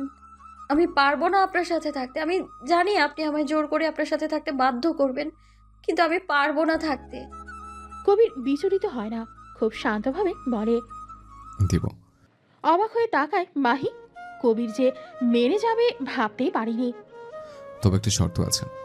শর্ত? আমি জানি তুমি আমাকে ভালোবাসো না, ভালোবাসতে পারবেও না, এতে তোমার দোষ নেই। তবে শর্ত এটা আছে, আমার সন্তান এই পৃথিবীতে আসার পর তুমি আমাকে দিয়ে দেবে। মা হিসেবে কোনো অধিকার দেখাতে পারবে না। এরপর তুমি তোমার জীবন মেঘের সাথে শুরু করতে পারো। ও আমারও সন্তান। হ্যাঁ, আমি অস্বীকার করছি না, আমার বেঁচে থাকার জন্য আমার সন্তান আমার চাই। আমি চাই না আমার সন্তান তোমাকে ঘৃণা করুক। তাছাড়া তোমাদেরও তো ভবিষ্যতে। আর কিছু বলতে পারল না কবির। গলা ধরে আসছে তার। উঠে বাইরে যেতেই নজরে পড়ে মেঘকে। এক পলক তার দিকে তাকিয়ে চলে যায়। সে আর মাহির উপর জোর করতে চায় না। ইচ্ছে করলেই সে মাহিকে জোর করে নিজের সাথে রাখতে পারে, কিন্তু যাকে সে এতটা ভালোবাসে তাকে সে আর কষ্ট দিতে চায় না। মেঘ ওর ভালোবাসাও যদি মেঘের সাথে সুখী হয় তবে তাই হবে। অনেকদিন পর দাদুকে দেখে মাহি চোখে পানি ছলছল করছে। হুইল চেয়ারে বসা লোকটিরও চোখ ছলছল করে উঠে হাত বাড়িয়ে মাহিকে কাছে ডাকে। মাহি ধীর পায়ে দাদুর কাছে বসতেই কেঁদে জড়িয়ে ধরে আদরের নাতিকে। আমাকে মাফ করে দে মাহি। মাহি চুপচাপ উঠে দাঁড়ায়। কোনো কথা না বলে হেঁটে চলে আসতেই আটকে দেয় মেঘ। কোথায় যাচ্ছিস? সন্তানের পিতা বাইরে দাঁড়িয়ে আছে, ছাড়ো। সন্তান মানে তুই এই সন্তান রাখবি না? ওর মতো রেপিস্টের সন্তান তোর গর্ভে কিছুতে থাকতে দিব না। চল আজই তোর অ্যাবর্শন করাবো বলে। খবরদার আমার বাচ্চার ব্যাপারে একটাও বাজে কথা বলবেন না। মেঘ অবাক হয়ে বলে, মাহি তুই ওই কবির অন্যায় করেছে, পাপ করেছে, তার শাস্তি আমি নিষ্পাপ শিশুকে দিব ভাবলে কি করে? আমার সন্তান নিয়ে একটা বাজে কথা বললে আমি ছেড়ে কথা বলবো না একদম।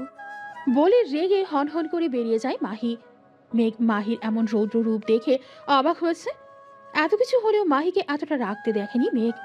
আসলে মারা এমনই হয়, সন্তানের জন্য সব রূপ ধারণ করতে পারে।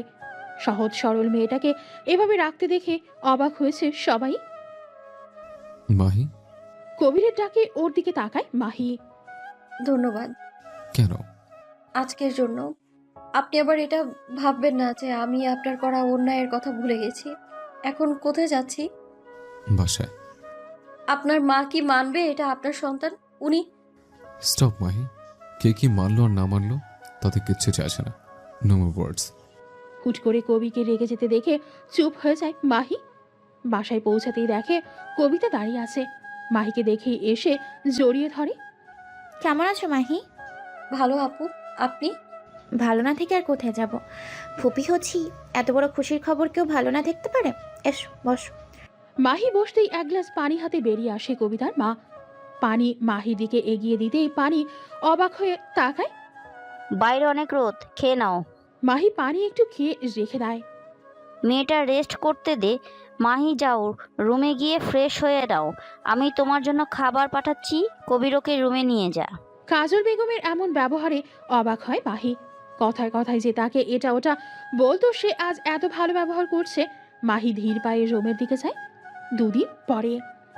এই মাহি দেখো তো, এই বালা দুটো তোমার পছন্দ কিনা দেখি, হাত দাও।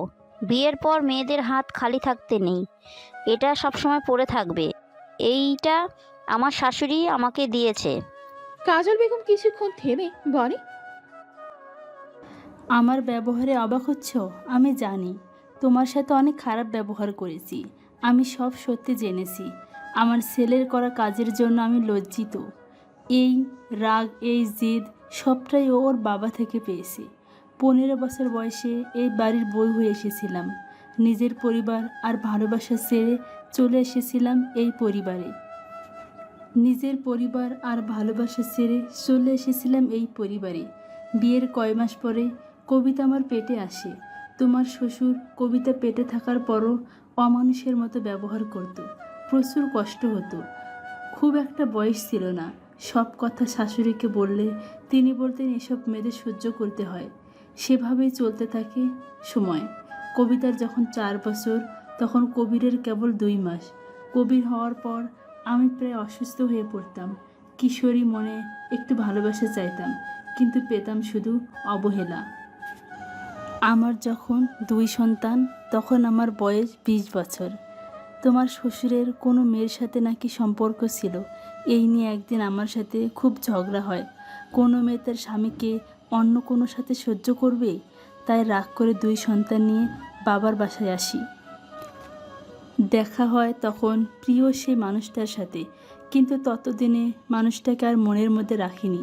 তোমার শ্বশুর যত খারাপ হোক না কেন, স্বামী হিসেবে সম্পূর্ণভাবে মনে মনে তাকেই জায়গা দিয়েছিলাম। দেখা হলে জিজ্ঞেস করতো কেমন আছি, বাচ্চারা কেমন আছে। আমি ভালোই বলতাম। এভাবে মাঝে মাঝে দেখা হতো। একদিন ভাবলাম পড়াশোনা শুরু করব। আবারও ক্লাস 8-এ ভর্তি হলাম। নিজের মতো নিজেকে তৈরি করব। বাবাকে অনেক বুঝিয়ে সেদিন স্কুলের উদ্দেশ্যে রওনা হলাম। বাচ্চা দুটোকে রেখে মাঝপথে প্রচুর বৃষ্টির কারণে আশ্রয় নিয়েছিলাম সেই চোনা লোকটার বাসায়। বাসায় তার কেউ ছিল না সেদিন। একটা বিপদে পড়া মেয়েকে আশ্রয় দিয়েই হয়তো ভুল করেছিল সেদিন।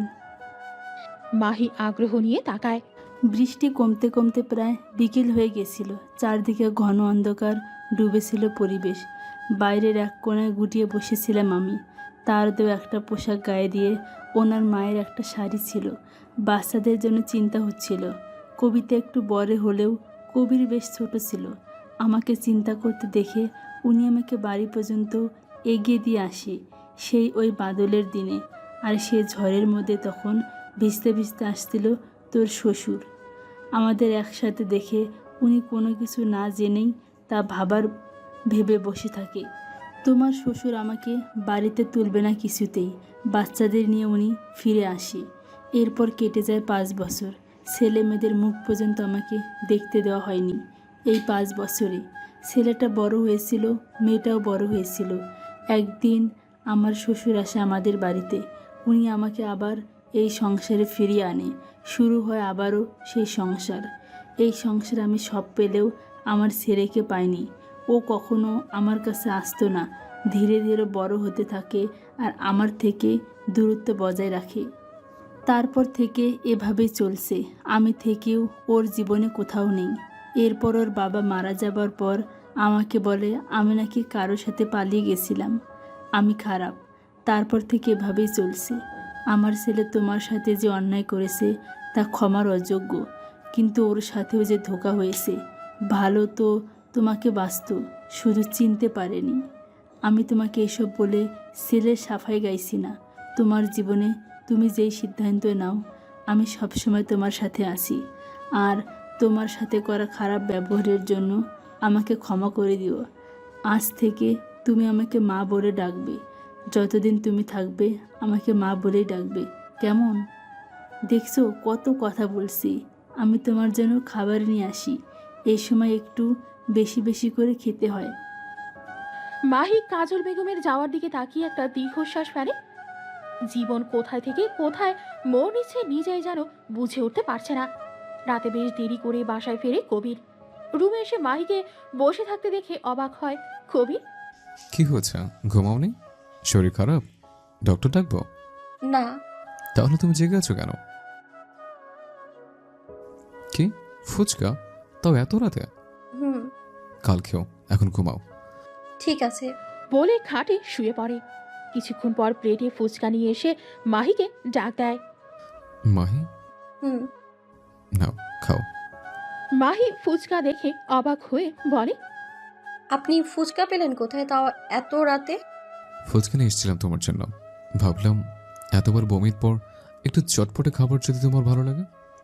তখন দিলেন না কেন? তুমি জোর করলে না কেন? শুনেছি মেয়েরা নাকি ফুচকা খাওয়ার জন্য জোরদার আবদার করে। আমিও করি। দাদুর সাথে বাইরে গেলে ফুচকা খেতামই। দাদু খেতে দিতে চাইতো না, তবু জোর করে খেতাম। মেঘ ভাইয়ার কাছেও জোর। আর কিছু বলল না মাহি। কবিরের রাগ হলো মেঘের নাম শুনে নিজেকে শান্ত করে বলে, আমার বাচ্চা না হওয়া পর্যন্ত তোমার যা আবদার সব করবে আমার কাছে। পরে তুমি যার কাছে ইচ্ছে তার কাছেই করো। বলে বাইরে চলে যায়। মাহি হতভম্ব হয়ে আছে। হুট করে রেগে গেল কেন? এভাবে 1 মাস কেটে যায়। মাহির পেটটা একটু উঁচু হয়েছে, মাহি সেটাই দেখছে। কবির রুমে ঢুকে দেখে মাহি পেট দেখছে। কবির মাহির কাছে এসে বলে, চলো, দেরি হয়ে যাবে। তোমার চেক আপ করে আমি অফিস যাব। হুম। মাহি আর কবির বসে আছে গাড়িতে। কেউ কোনো কথা বলছে না। মাহি 1 মাস আগে খেয়াল করেছে কবির ছোট ছোট জিনিসের খেয়াল রাখলেও ওর সাথে তেমন একটা কথা বলে না। শুনুন। কি হয়েছে, শরীর খারাপ করছে? না। তাহলে? আমি আইসক্রিম খাবো। কবির বাড়তি কোনো কথা না বলে মাহিকে আইসক্রিম কিনে দেয়। মাহি আইসক্রিম বাচ্চাদের মতো করে খাচ্ছে, ঠোঁটের আশেপাশে লেগে আছে। হসপিটাল পৌঁছাতে পৌঁছাতেই মাহি দুটো আইসক্রিম শেষ করে ফেলে। আরও দুটো আছে রেখে দিলে গলে যাবে, তাই বাকি দুটো পথ শিশুকে দিয়ে দিল। কবির এগিয়ে এসে মাহির মুখ মুছিয়ে দেয়। মাহিকে ধরে সিঁড়ি বেয়ে ওপরে ওঠে। লিফটে বুকে মাহিকে কবিরকে জড়িয়ে ধরে। লিফটে মাহির ভয় করে। কবির ছোট একটা দীর্ঘশ্বাস ফেলে আগলে রাখে মাহিকে। জি। কবির মাহিকে নিয়ে বেরিয়ে আসে। লিফটের বুকে মাহিকে আগলে ধরে কবির নিচে থেকে। এতে মাহি কিছুটা অবাক হয়। লিফটের নিচ থেকে জড়িয়ে ধরে না কবির। মাহি মুখটা তুলে কবিরকে দেখে আবারও মাথা নিচু করে নেয়। লিফটের দরজা খুলে ঢুকে মেঘ। মেঘ জানে মাহি লিফটে উঠতে ভয় পায়, তবে মাহিকে কবিরের কাছে দেখে রাগ হয় তার। কেমন আছেন শালাবাবু? মেঘ বিরক্ত হয়ে বলে, ডোন্ট মি দ্যাট। শালাকে শালা ডাকবো না তো কি ডাকবো? মেঘ কবিরের দিকে পাত্তা না দিয়ে মাহির দিকে তাকায়। শুকিয়ে গেছিস। কেমন আছো? চলছে, বাড়িতে আয়, দাদু তোর কথা বলে। সময় হলে যাব। সময় হলে যাব শুনেই কবিরের বুকে ছ্যাত করে ওঠে। হাত একটু আলগা করতেই মাহি শক্ত করে ধরে। হঠাৎই লিফট বন্ধ হয়ে যায়। কি হলো? মনে হচ্ছে লিফট আটকে গেছে। শিট। কবির কাউকে ফোন করে কিন্তু নেটওয়ার্কের সমস্যা করছে। লাইটও নিভে যায়। মাহি প্যানিক করতে থাকে। মেঘ দরজা ফিরিয়ে যাচ্ছে। মাহি তুই ঠিক আছিস? কিছু হবে না, আমি আছি তো। বলে মাহি হাত ধরে। কবির কি করবে ভেবে পাচ্ছে না। মাহি প্যানিক করছে, তাই আপাতত ওকে সামলাতে হবে। মেঘ, তুই ওকে দেখ, আমি দরজা খোলার চেষ্টা করছি। কবির মাহির হাত মেঘের হাতে দেয়। দরজা খোলার চেষ্টা করেও ব্যর্থ হয়ে যায়। মাহির দিকে তাকিয়ে দেখে মাহির শ্বাস নিতে কষ্ট হচ্ছে।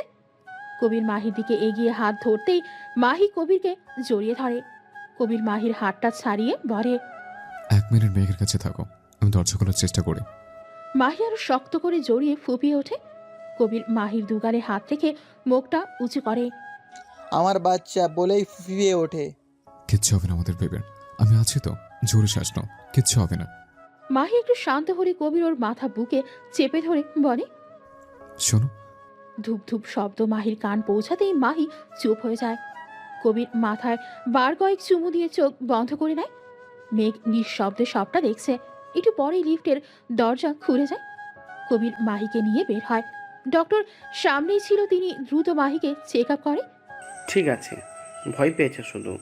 কবির স্বস্তির নিঃশ্বাস ফেলে বলে, মাহি দেখ, সব ঠিক আছে। ওনাকে বাসায় নিয়ে যান, এমনিতেই বাচ্চা মেয়ে, তাই হয়তো ভয় পেয়েছে। কবির এভাবেই করে করে মাহিকে গাড়িতে বসিয়ে দেয়। কবির নিজের সিটে বসে দেখে মাহি কাঁপছে। মাহিকে আবারও বুকে জড়িয়ে গাড়ি চালায় কবির। দূর থেকে ওদের যাওয়া দেখে দীর্ঘশ্বাস ফেলে মেঘ। কাজল বেগম মাহিকে অচেতন দেখে ভরকে যায়। মাহি ঘুমিয়ে আছে। কথাটা বলেই নিজের রুমে নিয়ে যায় কবির। শুইয়ে মাথায় চুমু দিয়ে উঠতে গিয়েও পারল না। মাহি তার শার্ট খামচে ধরে রেখেছে। এত জোরে ধরেছে যে শার্টের বোতাম ছিঁড়ে বুকের খানিকটা দেখা যাচ্ছে। কবির মাহির ঘুমন্ত মুখের দিকে তাকিয়ে আছে। বেবিকে দিয়ে কি চলে যাবে মাহি? পারবে কি তোমার ছাড়া থাকতে? আমার বাচ্চা পারবে কি তোমার ছাড়া বাঁচতে? এইভাবে আঁকড়ে ধরে রেখো না প্লিজ। কবিরের চোখের পানি ছলছল করছে। কবির পাশেই শুয়ে মাহিকে বুকের মাঝে আগলে নেয়। তখন ডক্টর ইঞ্জেকশন পুশ করেছিল, তাই মাহি ঘুমাচ্ছে। মাহির ঘুম ভাঙতেই পিট পিট করে চোখ খুলে নিজেকে কবিরের বাহু জোরে দেখে ছট করে উঠে বসে। কবিরেরও ঘুম ভেঙে যায়। মাহির দিকে তাকিয়ে দেখে সে মাথা নিচু করে বসে আছে। এখন ঠিক আছো? আপনার বুকের কাছে রক্ত কেন? বিড়াল খামচে দিয়েছে। ম্যাম, আপনি যে আমাকে সেই লিফট থেকে জড়িয়ে ধরেছিলেন, এটা তার প্রমাণ। সরি। সরির কিছু নেই, আমার বাচ্চার জন্য আমি সব করতে পারি, এটা তো সামান্য ব্যাপার। মাহি মন খারাপ করে বিড়বিড় করে বলে, শুধু বেবির জন্য করছে মাহি। নিজেকে এতটাও ভাগ্যবতী মনে করিস না। বেবি হলেই তোর প্রয়োজন শেষ। প্রয়োজন কখনো প্রিয়জন হয়ে ওঠে না। মাহিকে বিড়বিড় করতে দেখে কবির বলে, কি বিড়বিড় করছো? মাহির হঠাৎই রাগ হয়, রেগে বলে, তাতে আপনার কি? মাহিকে প্রথম এভাবে রাখতে দেখে ভোরকে তাকায় কবির। তুমি রাখতেও জানো? কবিরের কথায় আরো রাগ হচ্ছে মাহির। না, আমি কেন রাখতে পারবো? রাগ তো শুধু আপনার মতো মহান মানবের জন্য। মাহি বিড়বিড় করতে করতে বাইরে চলে যায়। নিচে আসতেই কাজল বেগম মুচকি হেসে বলে, ঘুম হলো? কিছু খাবি? না, খেতে ইচ্ছে করছে না। না হলেও এই সময় একটু আধটু করে খাবি, তোর শরীরে অতিরিক্ত শক্তি দরকার এখন। তুই বস, আমি তোর জন্য ঝাল ঝাল চাউমিন বানিয়ে আনছি, দুজন বসে গল্প করব। মাহি ঠোঁট এলিয়ে হেসে বলে। ঠিক আছে। শাশুড়ি বৌমা মিলে অনেক গল্প করল। মাহি আবারও ঘুমিয়ে পড়ে। কাজল বেগম মাহির মাথায় হাত বুলিয়ে দেয়। রাত প্রায় 9টা বাজে। কবির মিটিং শেষ করে ফিরতেই দেখে মাহি ঘুমাচ্ছে। ওইখানে এভাবে কেন? কিছু না, গল্প করতে করতে ঘুমিয়ে পড়েছে। যা ওকে রুমে নিয়ে যা। রাতে আমি খাইয়ে দিয়েছি, তোর জন্য খাবার পাঠিয়ে দিচ্ছি, খেয়ে নিস। কবির মাহিকে কোলে তুলে যেতে যেতে বলে। আপনি না খেলে খেয়ে নেন। কাজল অবাক হলেও মুচকি হাসে। ছেলে তার খোঁজ করছে। ঘুমন্ত মাহির দিকে তাকিয়ে আছে কবির। মেয়েরা খুবই ঘুম কাতুরে। কবির পাশে শুয়ে পড়ে। এপাশ ওপাশ করে ঘুম আসছে না। কবির এবার মাহিকে বুকে টেনে নেয়। শান্তি অনুভব হতেই ঘুমের রাজ্যে পাড়ি জমায়। এভাবেই চলতে থাকে সময়। কেটে যায় আরও 4 মাস। এই 4 মাসে মাহির পেটটা আরও একটু উঁচু হয়েছে। এখন 8 মাস চলছে। হাঁটতে চলতে বেশ কষ্টকর হয়। কবির ল্যাপটপে কাজ করছিল, হঠাৎ মাহির চিৎকারে ছুটে আসে। কি হয়েছে? লাথি মেরেছে। কে? কে? কার তো সাহস? আপনার গুণধর বাবু। হ্যাঁ। মাহি কবিরের হাত পেটে রাখতেই কিছু অনুভব হতেই কবির অবাক হয়ে বলে। ও নড়ছে, মায়ের রেসপন্স করছে। খুশিতে কবিরের চোখ টলমল করছে। হ্যাঁ মামনি, বাবাই, আমি তোমার বাবা। আবারও লাথি মারে। কবির খুশি হয়ে কান্না করে দেয়। মাহির চুলগুলো তেল দিয়ে দিচ্ছে কবির। তেল দিয়ে চুলগুলো বেঁধেই পায়ের কাছে বসে পড়ে। পা বেশ খানিকটা ফুলে গেছে, তাকে টেপা লাগছে। কবির তেল হাতে মাহির পা মালিশ করে দেয়। মাহি বাধা দেয় না, কারণ শুনবেন না। পপকর্ন খাচ্ছে আর অগ্নি চোখে তাকাচ্ছে মাহি কবিরের দিকে। কবির তো কথা বলায় মগ্ন। এত কিসের কথা তার ফুপির মেয়ের সাথে সে বোঝে না। আর এই মেয়ে ও বলিহারি এসে একদম জমে গেছে। যায় না কেন? উফ নিতু, তোকে কতবার বলবো যে আমি তোকে ভালোবাসি না। কেন? ওর মাঝে এমন কি আছে তা আমার মাঝে নেই? তাছাড়া বাবু হলে তো আমাকে ছেড়ে চলে যাবে মেঘের কাছে। কবিরের বুকে তীরের মতো বিদ্ধ কথাটা। আমি আমার সন্তান নিয়ে থাকবো, এতে তৃতীয় কাউকে আমার লাগবে না। মায়ের জায়গায় মায়েরই থাকবে। কিন্তু কেন? আমাকে একবার ভালোবেসে দেখো। কবির বিরক্ত হয়ে বলে। নিতু, এক কথা বারবার বলতে ভাল লাগে না। ফুপির জন্য তোকে আমি আজ বোঝালাম। নিতু কবিরের হাত ধরতেই চট করে উঠে বসে মাহি। এখন আর সহ্য হচ্ছে না এইসব। যতই হোক কবির তার বর। রাগে রিরি করে উঠছে শরীর। ডাইনিং ছেড়ে বসার রুমের দিকে হাঁটতেই কিছুর সাথে বেঁধে উপুর হয়ে পড়ো মাহি। বিকট শব্দে পিছে তাকাতেই থম মেরে গেল কবির। ফ্লোরে রক্ত যেন মুহূর্তেই ছড়িয়ে গেল। মাহির আর্তনাদ কানে আসলেও হুট করে হয়ে যাওয়া ঘটনায় শকড কবি। পাশে নিতু ধাক্কা দিয়ে কবিরকে ডাকে। কবির হুঁশ আসতেই ছুটে মাহির কাছে যায়। রক্ত ভেজা হাতের দিকে তাকিয়ে আছে, মাথা যেন কাজ করছে না। কাজল বেগমের ডাকে হুঁশ আসে কবিরের। মাইকে কোলে তুলে নে কবির। কাজল বেগমের কথা যেন কানে বাজতে লাগলো। মাহিকে কোলে তুলে গাড়িতে বসে কবির। কোনো মতে হসপিটাল পৌঁছাতেই ডক্টর নার্স ছুটে আসে। এক কোনায় গুটিয়ে বসে আছে কবির। একটা নার্স তার কাছে ছুটে আসে। ওনার হাজবেন্ড কে? কবির উঠে দাঁড়াতেই নার্সটি বলে। ও আপনি, দেখুন আপনার ওয়াইফের অবস্থা ভালো না। বাচ্চা আর ওয়াইফের মধ্যে যে কোনো একজনকে বাঁচতে হবে। কবির 2 কদম পিছে সরে যায়, ধপ করে বসে পড়ে চেয়ারে। আপনারা কাকে বাঁচাতে চান? কবির থম মেরে আছে। নার্সটি আবারও জিজ্ঞাসা করে কবির বলে। আমার ওয়াইফকে বাঁচান। কবিরের কথায় থমথমে পরিবেশ আরও থমথমে হয়ে গেল। কবিরের চোখ বেয়ে গড়িয়ে পড়ো অশ্রু। ধীরে উঠে বেরিয়ে গেল হসপিটাল থেকে। আজানের ধ্বনি কানে আসতেই মসজিদের দিকে ছুটল কবির। এক নাগারে ফোন বেজে চলছে কবিরের।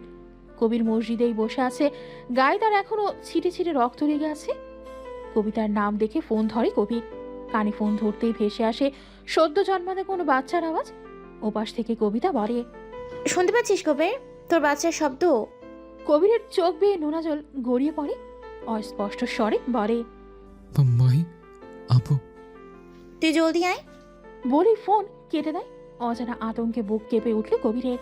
মাহিকে আবারও হারিয়ে ফেলবে না তো? নিজের শরীরকে কোনো মতো টেনে তুলে গাড়িতে বসে কবির। হাজারো চিন্তা ভাবনা নিয়ে গাড়ি স্টার্ট দেয়। কিছু দূর যেতেই থেমে যায় কবির। সাহসে কুলোচ্ছে না ওর। আবারও সাহস নিয়ে হসপিটাল পর্যন্ত আসে কবির।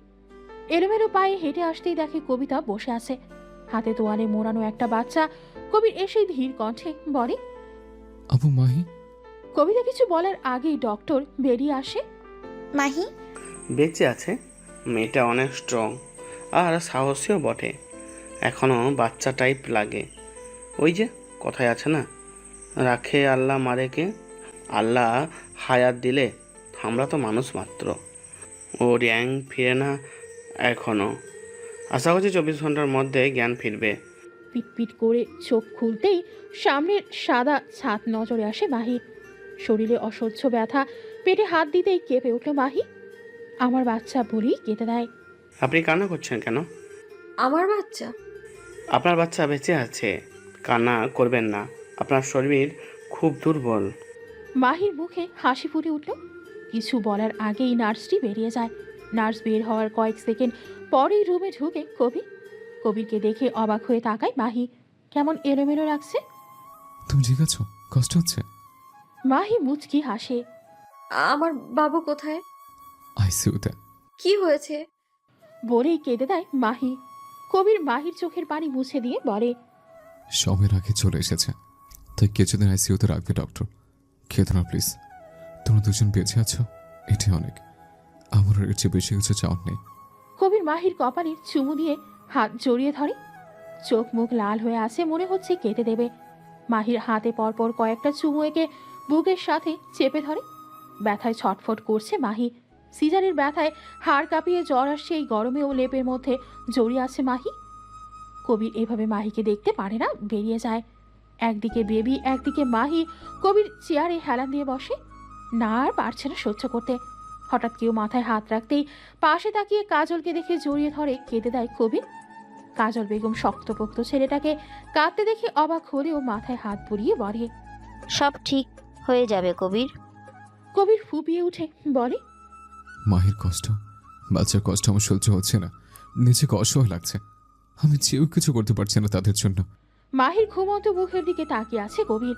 যন্ত্রণায় ছটফট করতে করতে মাত্রই ঘুমিয়েছে মেয়েটা। কবির হাত বুলিয়ে দিচ্ছে মাথায়। চোখের কোণে এখনো পানি রয়েছে। কবির চোখের পানি মুছে দিয়ে ঠোঁট ছোঁয়ালো দু চোখে। কবিতা রুমে ঢুকে বাবুকে নিয়ে। বাবুটার মায়ের গরম লাগবে, বাবু অনেক উইক। কিন্তু মাহি যে অবস্থা, তাতে মাহি বাবুকে কিভাবে নেবে? তাহলে কি হবে এখন? ভাইকে অবুঝ বালকের মতো প্রশ্ন করতে দেখে কবিতা হতাশ হয়। এটা ভালোই বুঝতে পারছে যে তখনকার শক এখনো কাটিয়ে উঠতে পারেনি। সব ঠিক থাকলেও কবিরের হারানোর ভয় এখনো যায়নি। তোমাদের রাজপুত্রকে এখন তোকেই বুকের মাঝে জড়িয়ে রাখতে হবে। কবির এক ঢোক গিলে বলে, ওকে ধরতে আমার ভীষণ ভয় করে। এই বুঝে ভেঙে যায়। এত কিছুর মাঝেও ভাইয়ের কথায় হেসে দেয় কবিতা। কবির হাসির কারণ না বুঝে বলে, আসতিস কেন? কিছু না, ভাবছি আবার সেই তেজি রাগী বিচক্ষণ ভাইটা কই। মানে? তোর মাঝে আমার ভাইকে খুঁজে পাচ্ছি না কবির। কবির মাথা নিচু করে রাখে। কবিতা ভাইয়ের মাথায় হাত বুলিয়ে দিতেই কবির বাচ্চাদের মতো কেঁদে ওঠে। আমি প্রচুর ভয় পেয়ে গেছিলাম আপু। আল্লাহ আমার ভুলের শাস্তি মাহি বা বাবুকে কেড়ে নিয়ে দিবে ভেবে ভয় পেয়েছিলাম। আমি ওদের চাই আপু, ওদের ছাড়া বাঁচতে পারবো না। সে ভয়টা আমাকে এখনো ঘিরে ধরে আছে। মাহি বাবু দিয়ে যদি চলেছে, এইটুকু বাচ্চার আমি কিভাবে কি করব? আমার যে মাহিকেও চাই। আমি স্বার্থপর হয়ে মাহিকে জোর করতে চাই না, কিন্তু মাহিকে ছাড়া আমি কিভাবে থাকবো? কবিতা ছোট্ট একটা শ্বাস ফেলে বলে, মেয়েরা কখনো স্বামীর সংসার ছাড়তে চায় না কবির, যতক্ষণ তারা সহ্য করতে পারে। মাটি কামড়ে পড়ে থাকে। কিন্তু তুই ওর সাথে যা করেছিস সেটা খারাপ করেছিস। আমি জানি এটা একটা ভুল বুঝাবুঝি থেকেই হয়েছে, তবুও দোস্ত তুইও করেছিস। আর একজন মেয়ে হয়ে ওর প্রতি হওয়া অন্যায় তো আর সমর্থন করতে পারি না বল। এখন এসব ভেবে বুদ্ধিহীন হোস না। আগে বাবুকে তোর বুকে নে, ওর পিঠে এইভাবে হাত বোলাবি। কবির বাবুকে বুকে নিয়ে হাত বোলাতে থাকে। কবিতা দেখে মুচকি হাসে। মাহির জ্ঞান ফিরেই দেখে কবির বাবুকে নিয়ে বসে আছে। মাহির জ্ঞান ফিরেছে দেখে কাজল বেগম তাকে উঠিয়ে বসায়। ওর কি হয়েছে? এভাবে বুকে কেন? কাল সারাদিনও ও আইসিইউতেই ছিল। বাচ্চা এখনো অনেক দুর্বল। একদিকে তুই আর একদিকে বাবু, কি যে গেছে কাল। মাহি কেঁদে দেয়। তা দেখে কবির উঠে এসে মাহির পাশে বসে। কাঁদছো কেন? আমার জন্যই আজ এইসব হয়েছে। আমি তাড়াহুড়ো করে না উঠলে। কবির মাহির মাথায় হাত বুলিয়ে বলে, যাই হোক, তোমরা দুজন বেঁচে আছো, এটাই অনেক। 2টা দিন কেটে যায়। কবির এক মুহূর্তের জন্য মাহির আর বাবুর থেকে দূরে যায় না। মাহি এখনও একটু সুস্থ, তবে কয়েক মাস সাবধানে থাকতে হবে। দাদু সহ ও বাড়ির সবাই এসেছিল। মাহিকে নিয়ে যেতে চাইলে কবির যেতে দেয় না। এ নিয়ে মেঘ আর কবিরের কথা কাটাকাটিও হয় কয়েক দফা। আজ ছুটি দিলে তারা বাড়ি চলে আসে। বাসায় এসেই চমকে যায়, পুরো বাসা সুন্দর করে সাজিয়েছে। সামনে ফুল দিয়ে লেখা ওয়েলকাম হোম। কবির মাহির কোলে বাবুকে দিয়ে বলে, একটু শক্ত করে ধরো। বলেই কোলে তুলে নেয়। বাকি সবাই ছবি তুলেছে, ভিডিও করছে। কবির মাহিকে রুমে নিয়ে খাটে বসিয়ে দেয়, বাবুকে পাশে শুইয়ে বলে, কিছু খাবে? খেয়েই তো আসলাম। আমি ফ্রেশ হয়ে আসছি। আচ্ছা শুনুন। হুম। না কিছু না। মাহি, আমাকে সব বলবে প্লিজ? যা মনে হয় আমি সব শুনবো। নিজের এতটুকু ক্ষতি করো না প্লিজ। মাহি কবিরের দিকে তাকিয়ে মাথা নিচু করে বলে, পানি খাবো। এত জড়তা কেন মাহি? আমি তোমার স্বামী। মাহি কবিরের দিকে তাকায়। কবিরের সেই তেজি মুখটায় এখন চিন্তার ছাপ বিদ্যমান। সরি। সরি কেন বলছো? সারা জীবন নিজের কাছে নিজেই করে এসেছি, শত অসুস্থতার পরেও। এ কিছু বলতে কেমন যেন লাগে। অর্ডার করা অভ্যেস নেই তো, তাই হয়তো। এখন থেকে অভ্যাস কর, বুঝলে? নিজে তো কিছুই চাইবি না, বাবা হওয়ার মতো এত শখের অনুভূতি দিয়েছ, আর ওকে দিয়ে কাজ করবো না তা কি হয়? কবিতার কথায় মাহি কবির দরজায় তাকায়। মাহি মাথা নিচু করে নেয়। ওরে ছোট্ট পাখি, তুমি লজ্জা পাচ্ছ নাকি? আমার পিচিটাকে আমাকে দাও দেখি। এই যে কবির চৌধুরী, বুকে ফ্রেশ করিয়ে দে, আমি পুচকাটার সাথে একটু ঘুরে আসি। মাহি কিছু বলতে যাবে আগেই কবির বলে, যাও, আমি আছি তো। মাহি চোখ বড় বড় করে তাকায়। কবিতাকে কিছু বলার আগেই কবির কবিতাকে ছেড়ে বের করে দেয়। আপনি আপুকে পাঠিয়ে দিলেন কেন? আমি একা একা কিছু করতে পারবো না। যা বাবা, তোমার বর থাকতে আপুকে কেন রাখবে? মানে? মানে আমি আমার বউকে ফ্রেশ করে দিতে পারবো। না, আমি যাবো না আপনার সাথে। তোমার যেতে হবে না, আমি নিয়ে যাচ্ছি। বউ পাখি, এমন লজ্জায় লাল হয়ে যাচ্ছ কেন? মাহি করুণ চোখে কবিরের দিকে তাকায়। কবির মিটমিট হাসছে। অসভ্য লোক। মাহি লজ্জায় বুকে থাকা ছোট্ট জানটাকে বুকের সাথে আগলে নিয়ে মুখ লুকায়। একটু পরে বুঝতে পারে কেউ ওদের দুজনকে জড়িয়ে ধরে রেখেছে। সেটা আর কেউ না, কবির। মাহি এর একটু এলিয়ে দেয় নিজের শরীর কবিরের কাঁধে। পিঠে ব্যথা করছে তার। কবিরের ধরায় একটু ভালো লাগছে, তাই শরীর কিছুটা এলিয়ে দেয়। সকাল থেকেই তোড়জোড় চলছে। আজ বাবুর আকিকা, তাই 2টো খাসি কাটা হয়েছে। পাশে আবার আরেকটা খাসির মাংস দিয়ে রান্না করা হচ্ছে বিরিয়ানি, আত্মীয় স্বজন আর গরিবদের খাওয়ানোর জন্য। মাহির পরিবারের সবাই এসেছে, নীলাদেরকেও দাওয়াত করেছে কবির। বাবু একদম তোর মতো হয়েছে, তাই না রে মাহি? কি জানি আপু, আমি তো কিছুই বুঝতে পারি না। না, একদম কবিরের মতো। মায়ের কিছু পায়নি, তাছাড়া মায়ের কাছে থাকবেই বা কতদিন যে কিছু পাবে। ছেলে শুধু তোমার ভাইয়ের না মিতু, আমার বোনেরও। একদম আমার ভাই বলবে না। তোমার ভাই নাকি? ফুপির মেয়ে তো বোনই হয়। বোন না, বোনের চেয়ে বেশি কিছু। এই দাও তো বাবুকে, তাছাড়া তোমার অভ্যাস করার দরকার নেই, 2 দিন পর চলে যাবে। মাহি অবাক হয়ে তাকায়। চলে যাব মানে? তার মানে কি কবির এবার নিতুকে বিয়ে করবে? বাচ্চা তার কাছ থেকে কেড়ে নেবে? ভাবতেই ছেলেকে নিজের সাথে চেপে ধরে। কি হলো, দাও। কবির বলেছে বাবুকে আমার কাছে রাখতে, যেন তোমার অভ্যাস না লাগে। দাও। দেখছো না বাবু ঘুমোচ্ছে মায়ের কোলে। 2 দিন পর যার কাছে থাকতে হবে তার কোলে তো ঘুমাবে। দাও। এদিকে মাহির চোখে টলমল করছে পানিতে। নীলা মাহিকে দেখে সেও বেরিয়ে যায়। সবাই ঘিরে রেখেছে মাহিকে। অনেক আত্মীয় এসেছে, তাদের সাথে পরিচয় করিয়ে দিচ্ছে কবিতা আর কাজল বেগম। মাহি সবার সাথে কথা বললেও ওর মন পড়ে আছে বাবুর কাছে। 10 মিনিট হয়েছে নিতু বাবুকে নিয়ে গেছে। এমনিতেই প্রিম্যাচিওর বেবি, তার উপর দুর্বল কয়েকদিনের বাচ্চা। মাহি এখন ভীষণ কান্না পাচ্ছে। মাহি, মাহি। মাহি চমকে ওঠে। কবিরের আওয়াজের সাথে ভেসে আসছে বাবুর কান্নার আওয়াজ। মাহি তড়িঘড়ি করে উঠতেই কাটা জায়গায় ব্যথায় আবার বসে যায়। কবির সবার দিকে একবার চোখ বুলিয়ে রেগে বলে, সমস্যা কি তোমার? যার তার কাছে কাব্যকে দিয়েছো কেন? সে কখন থেকে কেঁদে যাচ্ছে বাচ্চাটা আমার। মাহি কবিরের রেগে যাওয়া দেখে কিছুটা ঘাবড়ে যায়। তার উপর কাব্যর কান্না। ছেলেটা এত কাঁদছে কেন? মাহি কবিরের থেকে বাবুকে নিতে গেলে কবির রেগে বলে, থাক, তোমাকে কিচ্ছু করা লাগবে না, আমি আমার ছেলেকে সামলে নেব। যাও, তুমি গল্প করো।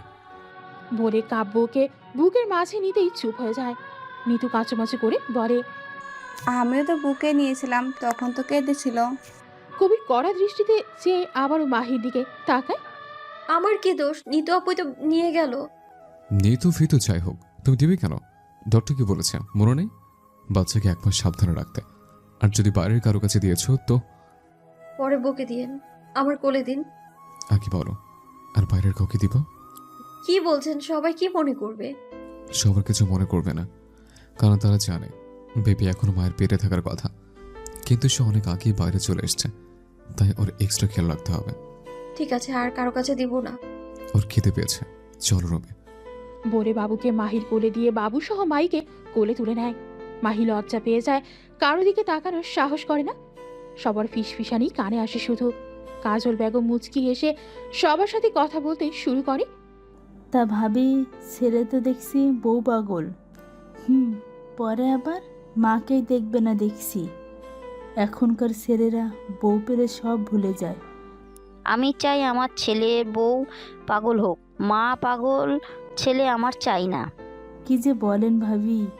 সত্যি বলতে আমি আমার ছেলের বউ নিয়েই খুশি। শান্ত শিষ্ট, একদম আমার বদমেজাজি ছেলের জন্য পারফেক্ট। মাহি ছেলেকে নিজের বুকে চেপে ধরে আছে, মনে হচ্ছে কেউ নিয়ে চলে যাবে। একদম ছোট্ট একটা জান। কবির মাহির দিকে একবার তাকিয়ে বলে, হয়েছে ওর খাওয়া, হুম। দাও এবার আমার কাছে, ওকে দিয়ে আসে।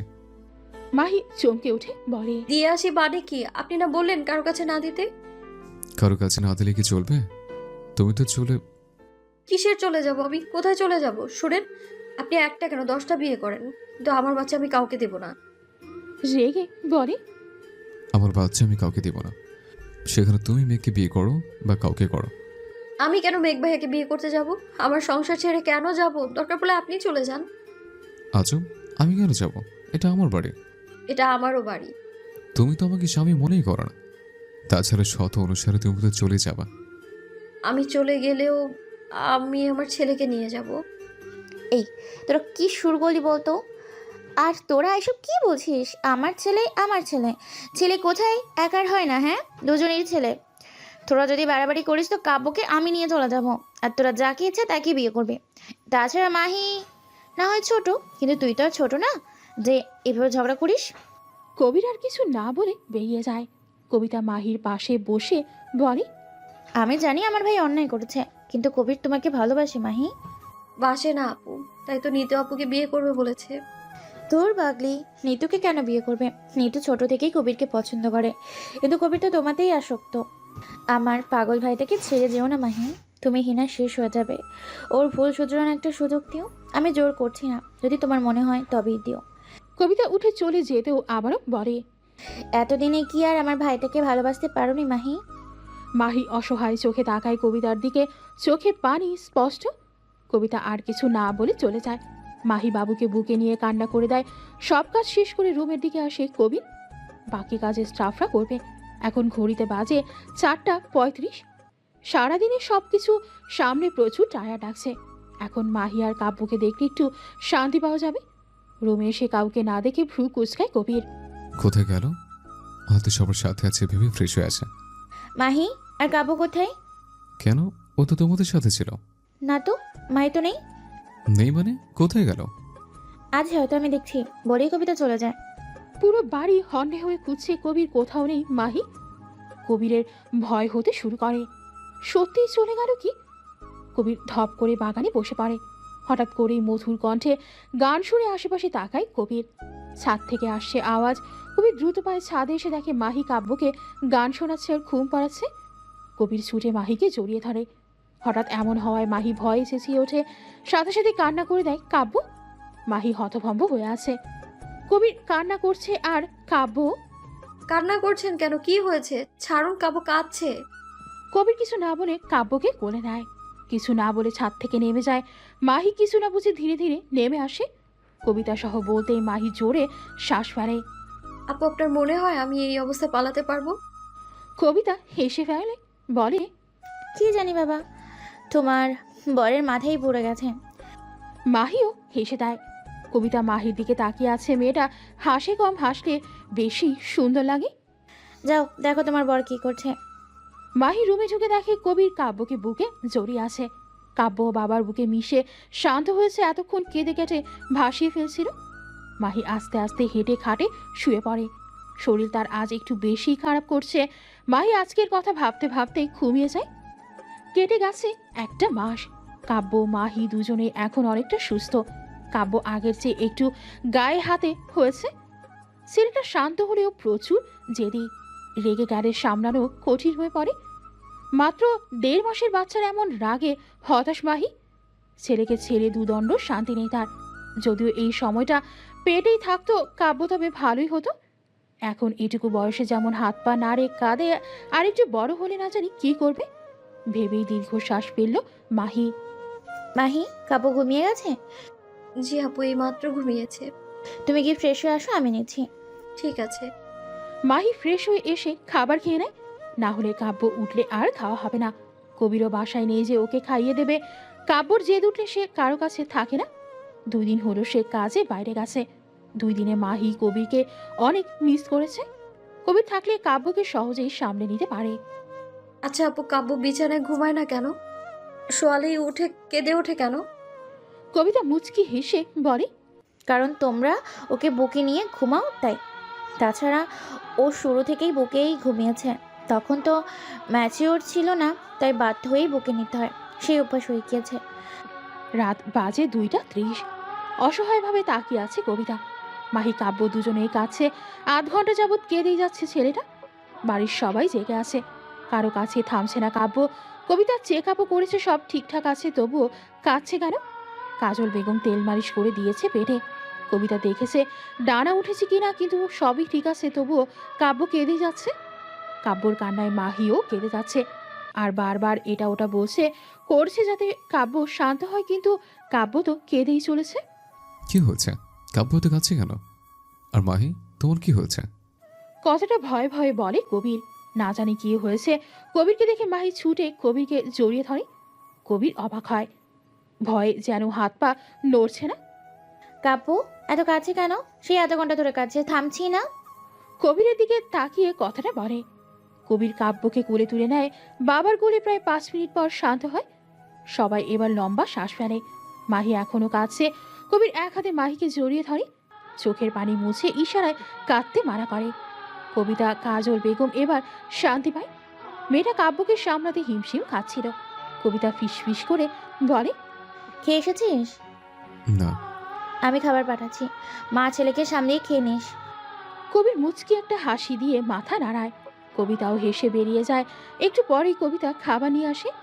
কাব্য তখনও কবিরের কোলে ঘুমাচ্ছে। তুই না আসলে কি হতো এখন? বাপরে। কবির কবিতার কথায় মুচকি হেসে ছেলের কপালে চুমু দেয়। মাহি মাথা নিচু করে বলে, সরি আপু, কাপড় জন্য অনেকক্ষণ সবাই জেগে আছো, তোমরা শুয়ে পড়ো। কবিরকে খাবার খাইয়ে তোমরা ঘুমিয়ে পড়ো। বলেই কবিতা বের হয়ে যায়। তুমি শুয়ে পড়ো, আমি পরে খেয়ে নেব। এখন কাব্য জাগলে আরো কান্না করবে। মাহি কিছু না বলে হাত ধুয়ে খাবার প্লেট নিয়ে কবিরের সামনে বসে। হা করেন। কবির হতবাক হয়ে তাকিয়ে আছে। এভাবে তাকিয়ে আছেন কেন? হা করেন। কবির হা করতেই মাহি এবার খাইয়ে দেয়। কবির খাওয়া শেষ করে বলে, তুমি খেয়েছো? এবার ওকে আমার কাছে দিন, আপনি ফ্রেশ হয়ে আসুন। একটু তুললেই কেঁদে উঠবে। থাক আমার কোলে। 2 দিন শান্তি মতো ঘুম হয়নি তোমার, ঘুমাও। মাহি অবাক হয়। আপনিও তো মনে হয় ঘুমোননি ঠিক মতো। আমি ঠিক আছি। মাহির এখন কান্না করতে ইচ্ছে করছে। সে জানে কবির প্রচুর ট্রায়ার, চোখে মুখে স্পষ্ট বোঝা যাচ্ছে। ওকে দিন আমার কাছে। কেন? আরে দিন তো। কবির মাহির করে দিতেই কাব্য কেঁদে ওঠে। মাহি ওকে নিয়ে শুয়ে ওকে খাইয়ে দেয়। কাব্য কিছুক্ষণ কেঁদে চুপ হয়ে যায়। কবির ছোট্ট একটা নিঃশ্বাস ফেলে ফ্রেশ হয়ে আসে। কাব্যর কান্না তো বুঝলাম, কিন্তু তুমি কান্না করছিলে কেন? মাহি কবিরের দিকে তাকায়। কাব্যর কান্না আর কবিরের না থাকা দুইটা মিলেই কেঁদেছে আজ সে। আসলে কাব্য এতটা কান্না করছিল, আমি বুঝতে পারছিলাম না কি করব। তাই বলে ছেলের সাথে তুমিও কান্না করবে? আমি না থাকলে কিভাবে সামলাবে তুমি? মাহি অসহায় ভাবে তাকায়। আপনি আবার কোথায় যাবেন? না, ধরো একেবারের জন্য দুনিয়া থেকে চলে গেলাম, তখন মাহি বুক ধক করে উঠল। কয়েক ঘন্টা নাই তাই কেঁদে কেঁদে একাকার মা ছেলে, আর উনি কি বলছেন এটা কিভাবে বলতে পারলো উনি? মাহির কাদো কাদো মুখ দেখে কবির বুঝলো মাহির কথাটা পছন্দ হয়নি। সে জানে মাহি তাকে ভালোবেসেছে, ওর চোখের ভাষা পড়তে পারে কবির। মেয়েটা ওর ধারণার চেয়েও বড্ড গুটিয়ে চলে নিজেকে। কবির চায় মাহি কবিরকে ভালোবাসুক, ওদের সুখের স্বাভাবিক সংসার হোক। এটা মাহিও চায়, সেটাও কবির জানে। তাহলে মুখে বলতে কিসের এত জড়তা? মাহিকে চুপচাপ দেখে কবির উঠে মাহির কাছে বসে কাব্যকে বুকে নিতেই আরো গভীরভাবে ঘুমিয়ে পড়ে। কবির মাহিকে এক হাতে জড়িয়ে ধরতেই মাহি ডুকরে কেঁদে ওঠে। কাঁদছো কেন? আমি তো মজা করলাম বাবা। মাহি এখনো কেঁদেই যাচ্ছে। কবির এক হাতে মাহিকে জড়িয়ে ধরে আছে, কিছু বলছে না। কাঁদু কিছুক্ষণ। ভালোবাসো মাহি? মাহি ঝট করে কবিরকে ছেড়ে দেয়, একটু চেঁচিয়ে বলে, কি ভালোবাসি ভালোবাসি করছেন? আমি কেন মেঘ ভাইয়াকে ভালোবাসতে যাব? আমার ছেলে সংসার ছেড়ে কেন আমি মেঘ ভাইয়াকে ভালোবাসবো? আমি যদি ভালোবাসি তাহলে সেটা আপনাকে ভালোবাসবো। আমি আমার স্বামীকে ভালোবাসি, আমি অন্য কাউকে না। খবরদার আর মেঘ ভাইয়াকে আমাদের মাঝে আনবেন তো আমি চলে যাব যেখানে খুশি। থাকেন আপনি আপনার ছেলেকে নিয়ে, অনেক হয়েছে। আমি কিছু বলি না তাই বলে কি আমার কোনো দাম নেই নাকি? থাকবে কি করে? যার মা নেই বাবা নেই তার আবার কেউ থাকে নাকি? থাকে না তো। আজ এতিম। এই চুপ চুপ, ছেলে উঠলো হয়েছে। মাহি কিছু না বলে রাগে ফুঁসতে থাকে। তুমি রাখতেও পারো মাহি? কোন কথার মাঝে কোন কথা? কবির কথা শুনে হতভম্ব হয়ে গেল। আসলেও তো আমি তো রাগ করতে পারি না। তাহলে আমি রাগ করেছি কেন? মানানোর কেউ আছে তাই বলে কি রাগ করেছি? রাগ করা শিখছি আমি, নিজের ভাবনায় পড়ে গেলাম আমি। আচ্ছা, তখন উনি বললেন ওনার থাকবেন না, আমার এত কষ্ট হয়েছে কেন? আমি কিন্তু নিজের কথা বলেছি, তোমার ভাইয়ের কথা না। তাছাড়া আমি তোমাকে যেতে দেব না, দরকার পড়লে বেঁধে রাখবো। যত খারাপ হতে হয় হব, আমি তোমাকে আমার এই বিষাক্ত ভালোবাসে বেঁধে রাখবো, বুঝলে? তাছাড়া এখন আমি একা না, আমার ছেলেও আছে, আমার করেছে। এই এদিকে আসো। মাহি ভ্রু কুঁচকে তাকিয়ে আছে। কবির হেসে এক হাতে বুকে টেনে নিল। মাহি মাহি, তোমাদের ছাড়া আমার আর কিচ্ছু চাই না, এইভাবেই পাশে থাকো, ভালোবাসে বউ পাখি।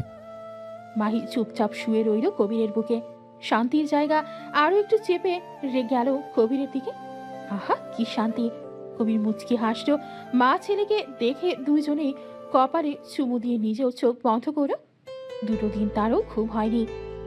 সময় প্রবাহমান, সে তার নিজ গতিতে চলতে থাকে।